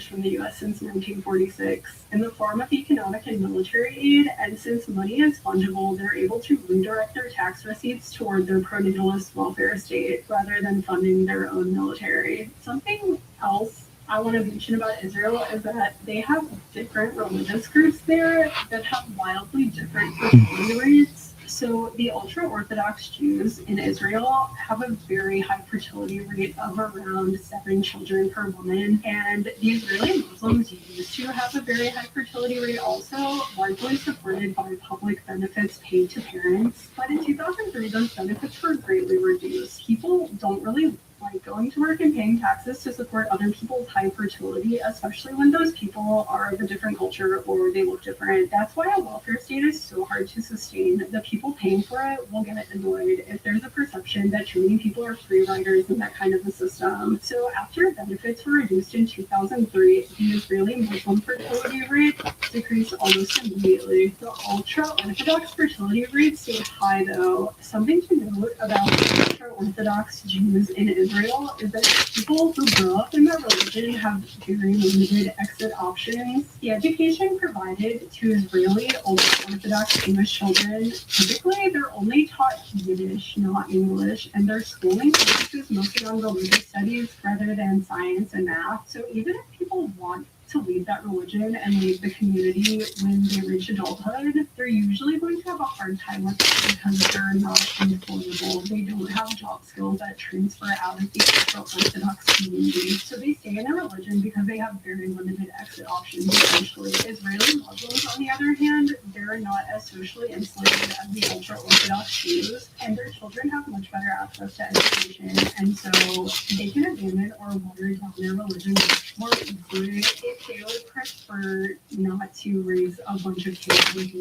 economic security. And they don't get any pushback from other people in the community because the other families in their community are also in the same thing. Professor J also mentioned Saudi Arabia and credits high fertility to welfare states paid for by oil money, but Saudi Arabia's fertility rate has fallen in recent years. It's still above the inflation rate, but it's not as high as Israel. Israel's fertility rate is around 2.8 children per woman, while Saudi Arabia's is now somewhere between 2.1 and 2.3 children per woman. Saudi Arabia is somewhat similar to Israel in that they have the same type of human trafficking situation for foreign domestic workers for the wealthy, but one crucial difference between Saudi Arabia and Israel that is causing Saudi Arabia's fertility rate to fall more quickly than Israel is that in Saudi Arabia, the government-paid child benefits are all means tested. In Israel, they're universal. Universal benefits enable them by keeping children socially vulnerable classes. Means testing turns fertility into a poverty trap. Another thing is there's no mechanism in Saudi Arabia preventing people from becoming more educated and choosing to limit births in order to achieve greater education. There's no Hi, how are you? Orthodox Jews in Saudi Arabia. So everyone's facing the same calculus of you can have economic I'm good. you can have a lot of children. What have you been doing? I'm not sure if anyone's ever said this like this before, but a conclusion I've come to is that in order to have above replacement fertility in a civilized society or post-agricultural society, you have to have at least one of these three things. The first, women being structurally oppressed and denied other options such as marriage and motherhood, while men are incentivized to want a lot of children. Given what I found out today, what did you find out? Which is hard to maintain because people don't want to pay for it. The more effective a welfare state becomes at promoting high fertility, the more expensive it becomes, which makes it more politically unpopular, especially in any kind of multicultural society. The person we spoke of. Of parenthood onto a group that can't say no, either an underclass of exploited workers at home or people in other countries whose labor and resources I heard been doing their X. This can look like traffic or semi-coerced migrant care workers who keep domestic labor cheap, or it can look like one country effectively living off subsidies, unequal trade, or strategic aid that comes from taxpayers somewhere else who never consciously agreed to fund your demographic model. I challenge anyone to come up with an example of a post-Neolithic society with above replacement rate fertility. Whenever she comes to visit for co-parenting. So anyway, that's my take on a game theory. Many such cases. Modern dating, marriage, and fertility decline. I want to take the opportunity here to say that I'm a fan of Professor J and I respect his work a lot. I watch his channel. I think he's really smart and he has great ideas overall. If you don't watch him, you probably should. I just happen to disagree with his analysis on this particular topic. If you made it this far, thanks for watching. But it's spicy. Let me know what you think, and don't forget to like and subscribe.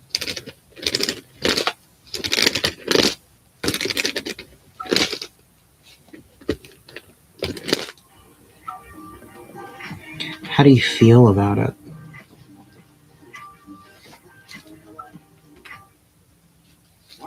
But you're somehow involved. And things are not looking any better for this company that is believing.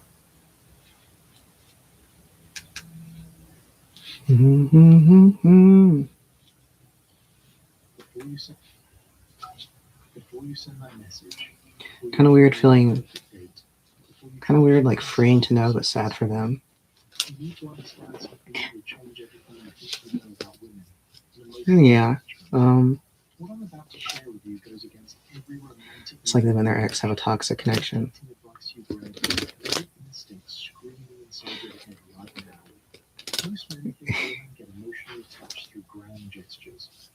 expensive dinners, flowers, love poems, constant compliments, being the perfect gentleman who agrees with everything she says.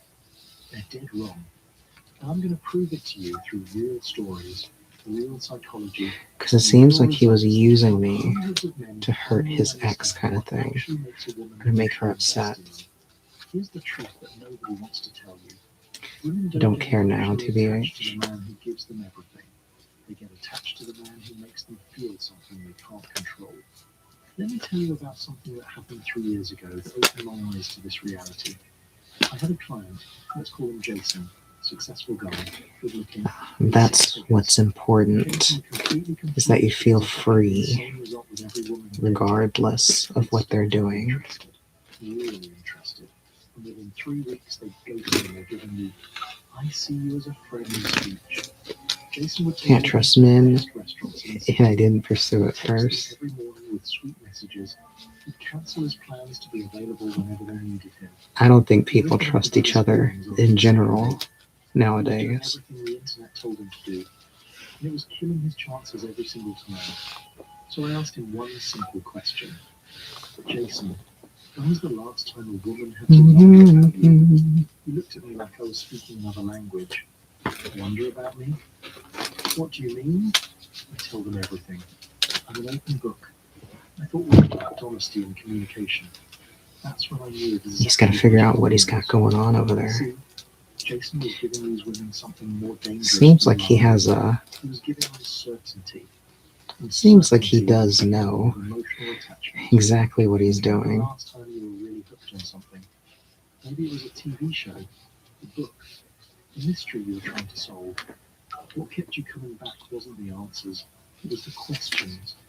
The moment you knew everything, the moment all the mystery disappeared, your brain Playing the was field? moved on to the next thing. Women's Yeah, brains work the exact same kinda. way when it comes to emotional attachment. But here's where it gets interesting. I'm not talking about playing games. I'm not talking about being fake or manipulative. I'm talking about understanding a simple psychological principle that has been proven through decades of research. Humans attach emotionally to what they invest in mentally. When a woman has to think about you, when she has to figure you out, when she has to fill in the blanks about who you are, What else could it be? her brain starts doing something powerful. It starts creating emotional investment. Let me break this down with another real story. A lot of people do the things they do as a form of therapy Super handsome. or self-soothing, Something that made women absolutely crazy about him. or to keep their own demons at bay. They'd been on 3 dates. She was calling him every day, texting him constantly, asking when they could meet again. I asked him what he did differently. He said, nothing special. I just live my life. When she texts, sometimes I respond in 5 minutes. Sometimes I respond the next day. Depends on what I'm doing. When we're together, I'm totally present.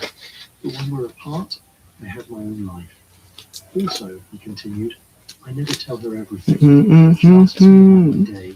I give her the interesting parts of my whole story. She asks about my I'm sure past. you've I share some done things, but keep a some thing or things two private.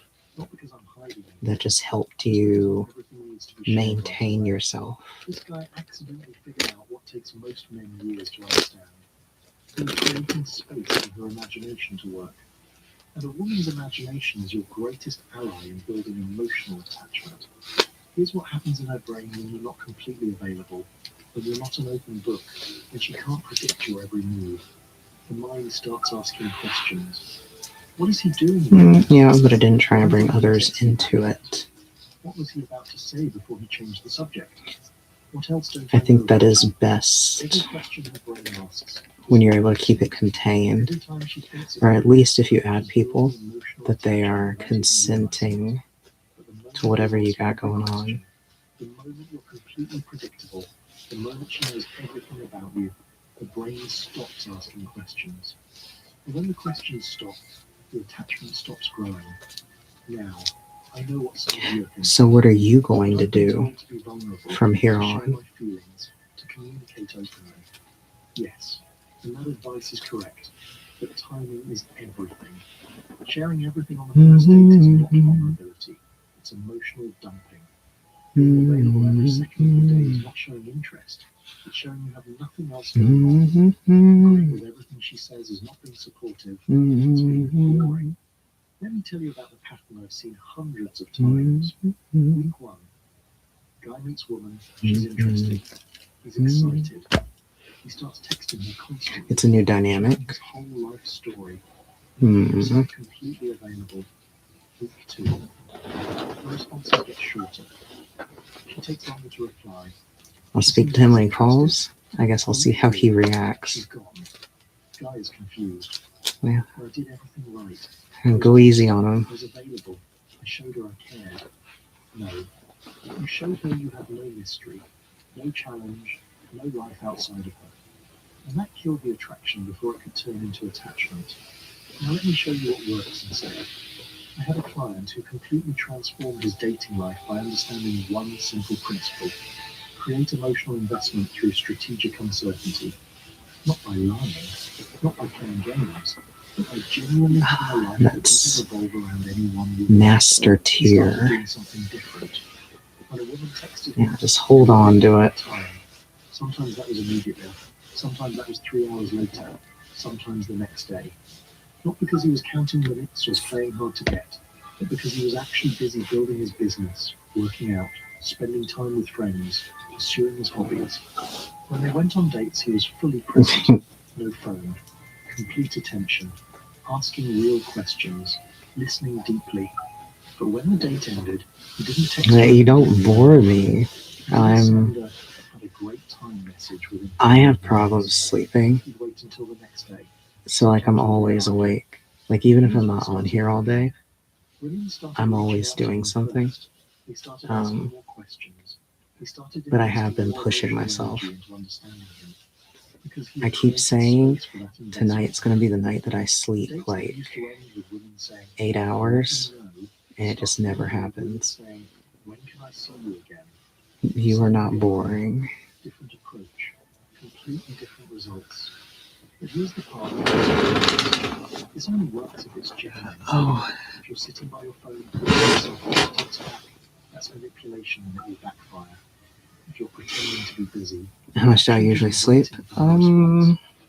Hard to say. It depends. I'm usually up until like 7 a.m., like when the sun rises.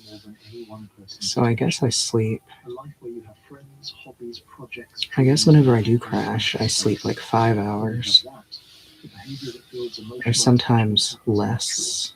Let me share something Or sometimes I that changed go how I understood multiple days I had a client before who I was sleep. dating 2 women at the same time, not cheating. He was honest with both about not being exclusive yet. Woman A, he texted constantly, shared everything, was always available. Woman B, he texted occasionally, shared selectively, had clear boundaries about his time. After 6 weeks, Woman A lost interest and started dating someone else. Woman B told him Yes, she I was would falling love for him, to get wanted 8 to be hours. exclusive. He asked Woman B what made the I miss difference. it. I miss sleeping You have your own when the life. sun is You're down. not desperate for my approval. When we're together, I feel special because I know you chose to be there instead of doing other things. But when we're apart, I'm not your whole world. That makes me want to earn my place in it. That response taught him everything he needed to know about emotional Sleep attachment. tea, Women don't attach to you know, men like in their chamomile. entire world. They attach I to haven't men tried in the sleep world tea they yet. want to be part of. Now let me address something I might as well try it some of you might be since thinking, "This pills sounds like don't playing work. hard to get." It's not. Playing hard to get is manipulation. It's pretending to be disinterested when you're actually very interested. What I'm describing is genuine self-investment. Having enough going on in your life that you're not desperate for anyone's attention. There's a massive difference. One is fake and temporary. The other is real and sustainable. Magnesium Here's a simple test to know glycinate? which one you're doing. If you're constantly thinking about when to text her back, checking the clock, calculating response times, Isn't that what they that's put in manipulation. vapes? If you're genuinely engaged in your life and respond when you naturally have time and mental space, that's authentic. Women can feel the difference. They always can. Let me tell you about the moment that Jason, the client I mentioned earlier, finally got it. After our conversations, he went on a date with a woman he Oh, really that's liked. something that starts with a In the G. past, he would have texted her the moment he got home. Magnesium This aids time, sleep. he didn't. Not Yeah. because he was playing games, but because he went home and worked on a side project he was passionate about.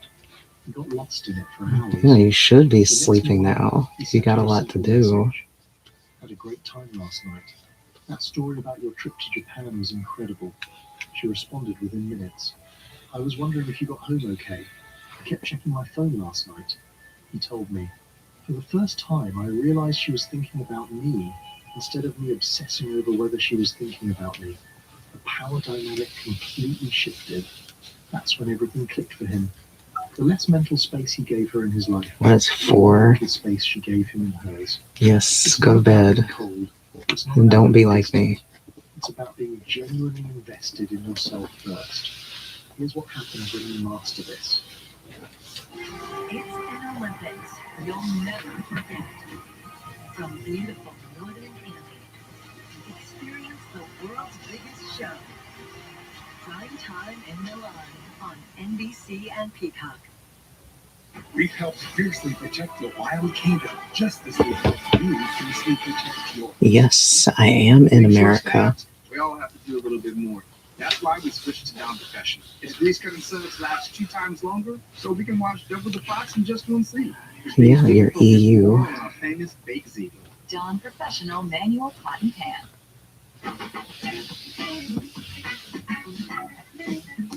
I'll see you later. Oh my god, I need some more tea. Video editing. Try Canva today. Join the more than 8 million adults like Michael. Nice speaking to you. Three musicians with my type 2 diabetes could have slowed us down, but I didn't let it. I lowered my A1C and I saw a noticeable weight loss. Don't share needles or pens or reuse needles. Don't take if you or your family had MTC, MEN2, or if allergic to it. Stop taking and get medical help right away if you get a lump or swelling in your neck or any of these allergic reactions. Tell your provider if you plan to have surgery or a procedure, are nursing, pregnant, or plan to be. Serious side effects may include inflamed pancreas, gallbladder or severe stomach problems, or changes in vision. Call your prescriber if you have any of these symptoms. Taking of the sulfonylurea or insulin may raise low blood sugar risk. Common side effects include nausea, vomiting, diarrhea, stomach pain, constipation. Some side effects lead to dehydration, which may worsen kidney problems. There's only one Ozempic. Talk to your healthcare professional. First, you naturally filter out women who need constant attention and validation. They'll lose interest fast because you're not feeding that need, and that's a good thing. Those relationships never last anyway. Second, you attract women who respect independence and have their own lives. These are the women who make great long-term partners. Third, you build attraction that turns into genuine emotional attachment instead of shallow infatuation that disappears after a few weeks. Now, let me give you the practical framework. When you're in person with her, be completely present, no distractions, full attention. This creates intense connection in the moment. When you're apart, live your actual life. Work on your goals, spend time with friends, pursue your interests. This creates healthy space for her to miss you and think about you. When she reaches out, respond with warmth but not desperation. Be happy to hear from her, but don't drop everything immediately. When you share information about yourself, share the interesting parts but leave room for curiosity. Don't explain every thought and feeling. This creates a rhythm. High intensity when together, healthy independence when apart. And this rhythm is what builds deep emotional attachment over time. I had a client who put this into practice and told me something fascinating. He said, I used to think women wanted me to be always available, always attentive, always focused on them. But now I realize that was suffocating them. The best dates I have now are after I've had a few days of really focusing on myself. I show up more confident, more interesting, with more to talk about.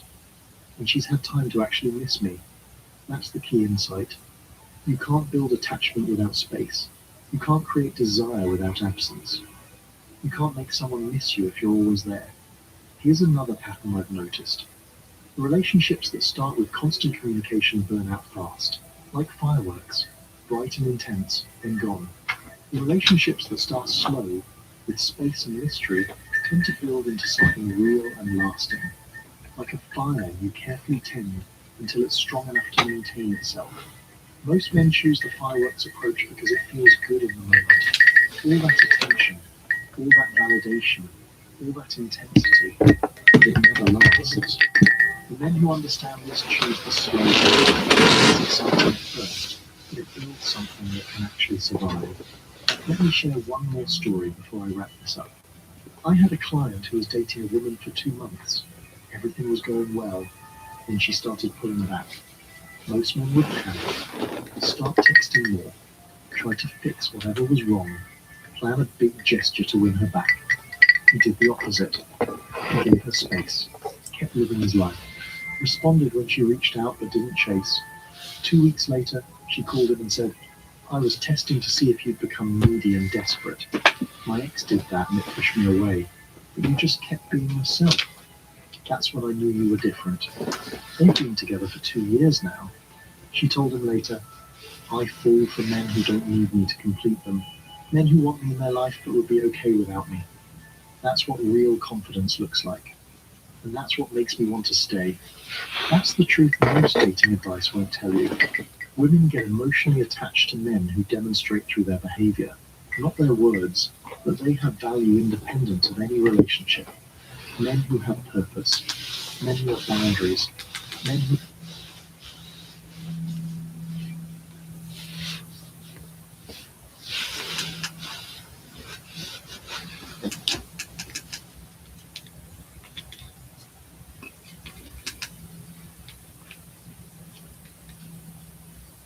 For the first time ever, there's more Americans using weed daily than drinking alcohol.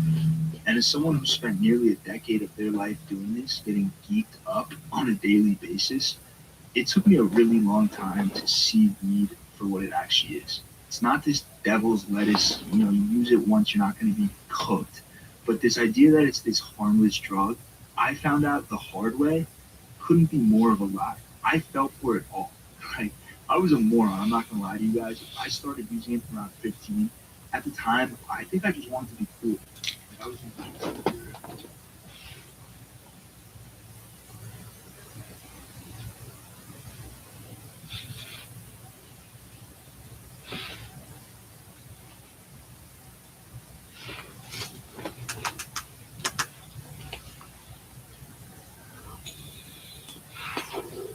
Hey everybody, what is up? Welcome back to Funnel Trade. We're going to take our 150-day post-release look at Edge of Eternity's play box sales data offense.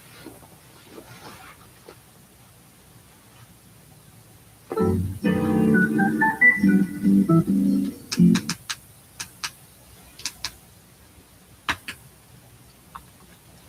wanted to leave from the first time you ever saw me. I'm so scared to lose you again. Did you guys see this? My blood boiled when I saw this shit. Kind of like a microcosm of a broader problem. San Francisco driver accused of killing family of 4 in West Portal crash likely to avoid prison time. This elderly woman, 80 years old, drove in the wrong lane, 40 miles per hour over the speed limit, obliterated a family of 4, just disintegrated them, is going to walk. Unlikely to impose prison time. Also, she moved, but this is real, right? She moved money over into like a separate account, like an financial entity, so that if the family, the relatives of the people that she killed sued her, she wouldn't have as much money to go to them. Her defense was, I don't know what happened. It's the pensionerification of the United States. We let old people get away with so fucking much. It is insane. It's absolutely insane. You know, over here in the United States, by and large, old people don't automatically have to retake their driving test past a certain age. Like, they can be 80, 85 or whatever. They'll just keep on driving. San Francisco Superior Court Judge Bruce Chan said the loss of life was incomprehensible. Chan said his duty was to balance the deaths with other factors in this case, including Lau's age, her lack of criminal history, and her remorse. Her remorse, as shown by her transferring her estate money to a different account so that the survivors couldn't sue her, as well as the fact that her own husband had died in a car accident early on in their marriage. What the fuck does that have to do with anything? He said in the hospital after the crash, Lau tearfully told medical staff she wished she could trade places with the family. She said as she transferred money out so their family couldn't sue her. Jesus. Chan indicated his sentence, which will be confirmed at a subsequent hearing, would likely be 2 to 3 years of probation. Don't worry, guys. She'll be able to drive again when she's 83. It'll be fine. You sure you're still in favor of restorative justice? This isn't restorative justice. This is fucking insane. Survivors of the slain family accused Lau of transferring her ownership interest in several properties to a new LLC and selling properties to third parties, including her son-in-law, transferring millions of dollars to avoid potential financial penalties from a civil suit. Survivors of the family asked the judge to consider revoking her driver's license. Consider it, please. What the fuck is this judge thinking? That didn't revoke her license? She might get probation. Might get probation. What's the threshold for getting your license revoked? If a judge says so. I guess there's no mandatory minimum or whatever equivalent there would be in this case. Jesus fucking Christ, man. I'm pro Waymo if it's used to force all old people to use it. Well, she should be in prison. She killed 4 people. If you did that, you would be in prison. The only reason she's not is because she's old, which is insane because being old is more of a reason why it's your fault. You shouldn't be driving at that age. And she has a lot of money. That's also true. So people were livid over this. Have you seen the video? It's insane. No. Out of curiosity. San Francisco 80-year-old woman car crash. I don't know what. Search terms. West Portal crash? West Portal crash, yeah. This video is from 1 year ago. What the fuck? San Francisco police have arrested a woman for vehicular manslaughter for a crash that killed 3 people, including a young child. It all happened Saturday I think afternoon. it's 4 now, so maybe another died? While the victims were waiting at a bus stop near the West Portal Muni Station. KTVU's Alan Rasmus reports on the latest developments in that story, including the criminal charges the driver is now facing. People in the West Portal neighborhood of San Francisco left behind flowers, candles, and stuffed animals at the site of this Is horrific this a different case? No, same case. crash. You can't help but notice the stroller and 3 pairs of shoes at the site, meant to represent the 3 people who died. Saturday afternoon, an SUV driving eastbound towards the West Portal Muni Station crossed over into the westbound lanes before striking the side of the library and skidding directly into a bus shelter where a family was waiting. I was just right around the corner when it happened. Heard a horn go, and then an almighty crash. I mean, everybody in the neighborhood was out because it was so loud. I think it's brutal, just brutal. According to the safety advocacy group Block SF, a father and toddler were killed when the SUV struck them. A mother and baby were seriously injured. Over the weekend, we learned the mother died from her injuries at the hospital. And the baby will too. See, we have the benefit of being from the future to know that. The baby is still in critical condition. The driver of the SUV was hospitalized. This morning, San Francisco police announced they arrested the driver, identified as 78-year-old Mary Fong Lau. She faces charges of vehicular manslaughter, driving the wrong way, reckless driving, and driving at an unsafe speed. I spoke with a man who identified himself as the driver's brother. He didn't want to appear on camera, but says he's heartbroken by what happened. He says he tried to visit his sister at the hospital after the crash, but was told he could not talk to her because of the investigation. He has no idea, he says, what may have caused his sister to crash. It's not just a random human interest story. I really do feel like there's a greater lesson to this, to an extent. We do defer so much to the elderly. That's like people don't. It's like, okay, remember. I talked about this last stream. Remember, like, okay, in France right now, the average retiree makes more money than the average worker. People who have retired make more money than people who are working. It's like on average. In the UK, insane amounts of money and political power are deferred to the pensioner class. Nancy Mace was just talking the other day about tax. Making interest on your boat payment loans tax deductible.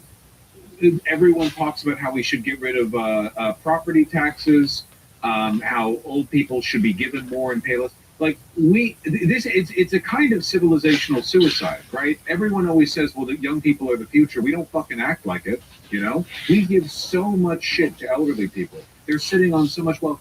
I know it's like a trite, 99% kind of talking point, but legitimately, the boomers and to a lesser extent Gen X people have so much fucking money and so much fucking property, and they don't even want to be taxed on it. They don't even want to be taxed on it. California has been economically crippled for 50 fucking years because they decided to cap everyone's payment or property tax payments to the value of a house back in the 70s. I show you guys that, right? California property tax before and after Prop 8. The Prop 8 collapse in local. This is just, by the way, just local government revenue. Okay, it got cut in half. All of this was to protect homeowners. It didn't catch up to what it was supposed to be back in the late 70s until after 9/11. Can you imagine where it should be? It should be like up where my mouse pointer is. These are properties that are worth $1, $2, $3 million. People are paying like $11,000 a year in property taxes. They're paying nothing. They're paying nothing. Anyway, just we give so much to the elderly. And look, I'm not saying that a dignified retirement shouldn't be like a goal. It's just we can't even meet the needs of the young right now. A lot of this, by the way, it's not us versus them necessarily. It's not like poor old people who are getting their social security payments or whatever are the problem. Like, they're not the fucking issue here, right? The issue is that, like, there are so many old people sitting on enormous amounts of money in the form of property or just like fucking illiquid assets or massive savings accounts, and they just sit on them until they die, and then that's it. And maybe it gets distributed after they die. Maybe, maybe it goes to people broadly, maybe it goes to the family. I don't know. It doesn't matter, case by case basis. But it's just sitting there doing nothing. They just want the shit they already have to appreciate and value. It's civilizational suicide. Why the fuck? Why would anyone have kids in this environment? I think people are having less kids mostly for social reasons, not economic ones. But there's no denying the fact that this contributes to those social causes. Like, the more society is bent to the will and the needs of the elderly, people who are going to be fucking dead soon, the less room there is to do anything for the rest of people. There's a reason Japan has much lower wealth inequality than a lot of other developed countries. It's because they have an insanely high inheritance tax. God, I wish. Thing Japan, but the thing is inheritance tax.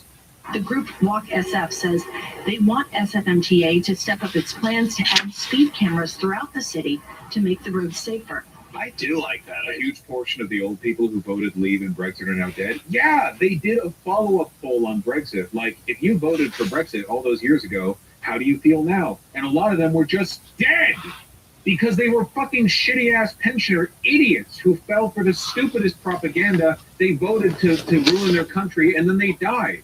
If anything, these people shouldn't even be allowed to vote. Jesus Christ. I hate them. Yeah, actually. And I think it's proven that lowering speed does save lives. San Francisco police say traffic engineering, or the way the streets are laid out at West Portal, was not a factor in the crash. Some neighbors disagree. Around the time that I come in, it's always busy. There's kids, people take the L. People from Washington High School, elementary, like West Portal up here, they're always walking around. When you walk down the street, you just gotta hope that they let you pass. 95% of the time, yes. Walk SF plan. Yeah, here you go. Thank you for finding this for me. Look at that. Look at how significant a chunk of the 2016 Leave voters are dead compared to the 2016 Remain voters. It's legit. It's almost 2-1. It's fucking insane. It's insane. Yeah, they did leave. They fucking skedaddled. Well, my grandparents voted Brexit, my dad's side and their dad. Tragic. I don't know. I feel like maybe this is a Western thing in particular. It can't just be a Western thing. It has to be the case all over the world. I feel like we are uniquely bad with letting old people go. I see this in Hollywood too, right? Like all the shit that airs, it's all just repeats. I don't know how to put. Fuck! I saw a tweet that like really spoke to me on this or something. It was like maybe it was about the Indiana Jones movies or something like that. It was like.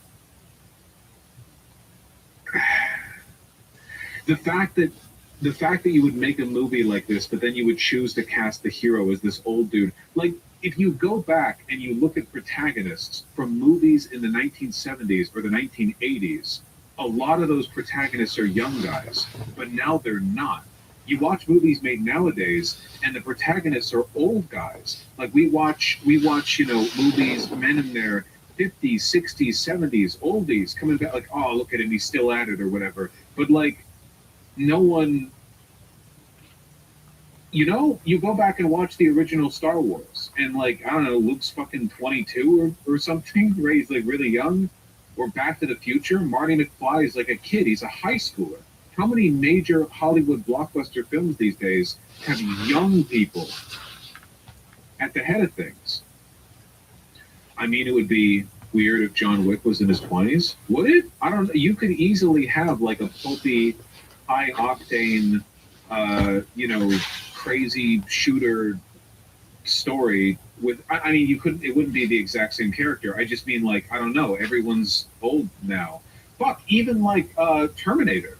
Terminator 1 and Terminator 2. The main characters are both young, right? Terminator 1, Sarah Connor and Kyle. They were both like pretty young. They were in their like mid-20s. And then Terminator 2, the main character is John Connor, and he's like 14 or something. He was 10? Oh, I thought he was older than that. Whatever. I mean, he was a kid, Titanic, the main characters were young. I'm just trying to think live action main characters of the past decade, like major. Do you guys understand what I'm talking about? We used to have Indiana Jones films back when Harrison Ford was like 30. Now we have Indiana Jones films where he's like 80. They tried to make Shia LaBeouf the guy. It didn't work, so they were just like, fuck it, we'll just keep him. They redo Top Gun. They just have the same old people in it. Star Trek Picard. Yeah. Harrison Ford was 38 when Raiders came out. 38? Fuck, dude. He's so hot. That's crazy. He was 38 there? Oh my God. He's so fucking hot. That's insane. It's insane how hot he is. That's crazy.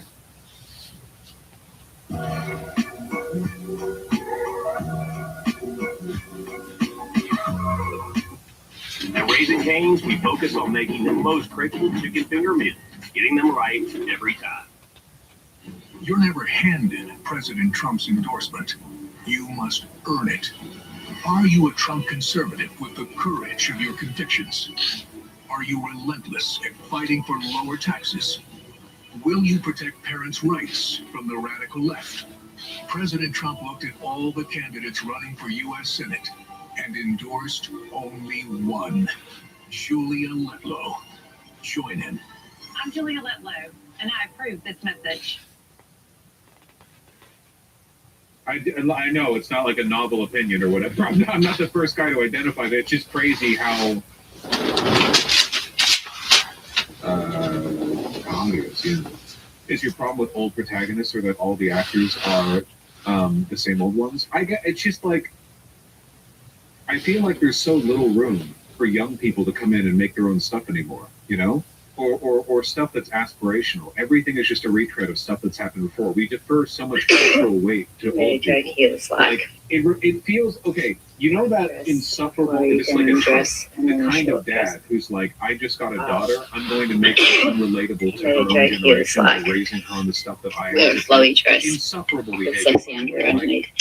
Everything's better back in the 80s, so I'm just going to show my kid like 80s stuff. We're going to watch 80s movies and 80s TV so that when she goes to school, she can't talk about any pop culture with the kids her age. Because like, I'm nostalgic and I'm going to force that onto her. It feels like that, but all of culture rather than just the one dad.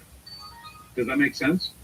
It's like all of culture is like, the mainstream, like everything coming out of Hollywood, it's going to be like a remake or a reboot or like a retread in some form. And there are going to be so many old like action heroes for some reason. We're obsessed with action heroes where the main guy is too old to be doing it. Like, why aren't more action heroes 20? That's when real life people would be doing action stuff. I think like 20 or 30 or something, not like 50 or 60. But then you see, what was that movie with Saul Goodman, Nobody? Like, oh, he's an action guy, but he's like just a nobody. But he's like 55, 60, you know? I don't know. Dog, don't your knees hurt? Liam Neeson? Yeah, Liam Neeson's ancient, man. I don't know. No Country for Old Men is a shit movie. I hate it. It's worship. Okay, no, come on. Don't stand on my side of the room. Take your takes and take them over to the other corner so people don't associate your takes with my takes, okay? Don't forget about Mission Impossible. Yeah, Mission Impossible. They're like here, the same actors for 30 years. Look, I'm just doing a digress.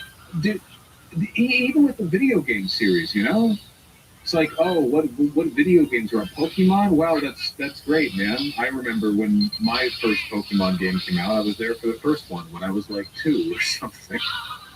I don't know. Too much of this. Is this related to younger generations being less hopeful and more doomer? I do feel like a lot of young people feel like they're living in the cultural equivalent of middle-aged Europeans. Sorry, Middle Ages, not middle age. Europeans living in the ruins of like Roman architecture, not building anything near that pretty. I know that's kind of like a simplification of history, you know, but like guys in the 1200s who are like, yep, those sure are some big marble columns. I've got to go back to milking the cows. Back to work, you know. I feel like a lot of young people grow up and a lot of young people are like, let me take a look at politics. And the big political wave right now is no property taxes or some shit or whatever. Also, all of society is controlled by Epstein pedophiles. And they're like, okay, let me look at culture. And all the movies are like, hey, did you know this oldie who's been in 7 action movies is ready for his 8th? And then you look at TV shows and it's all like prestige drama about 60-year-olds having emotions at a camera, you know? Not to hate on Breaking Bad or Better Call Saul or Pluribus or whatever.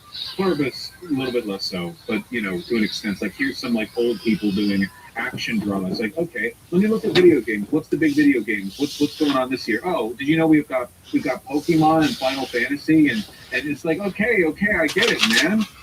What about when things were new? Is anything new? Yeah, I don't know. It's got to be a bit tiring, that's all. You know, Metal Gear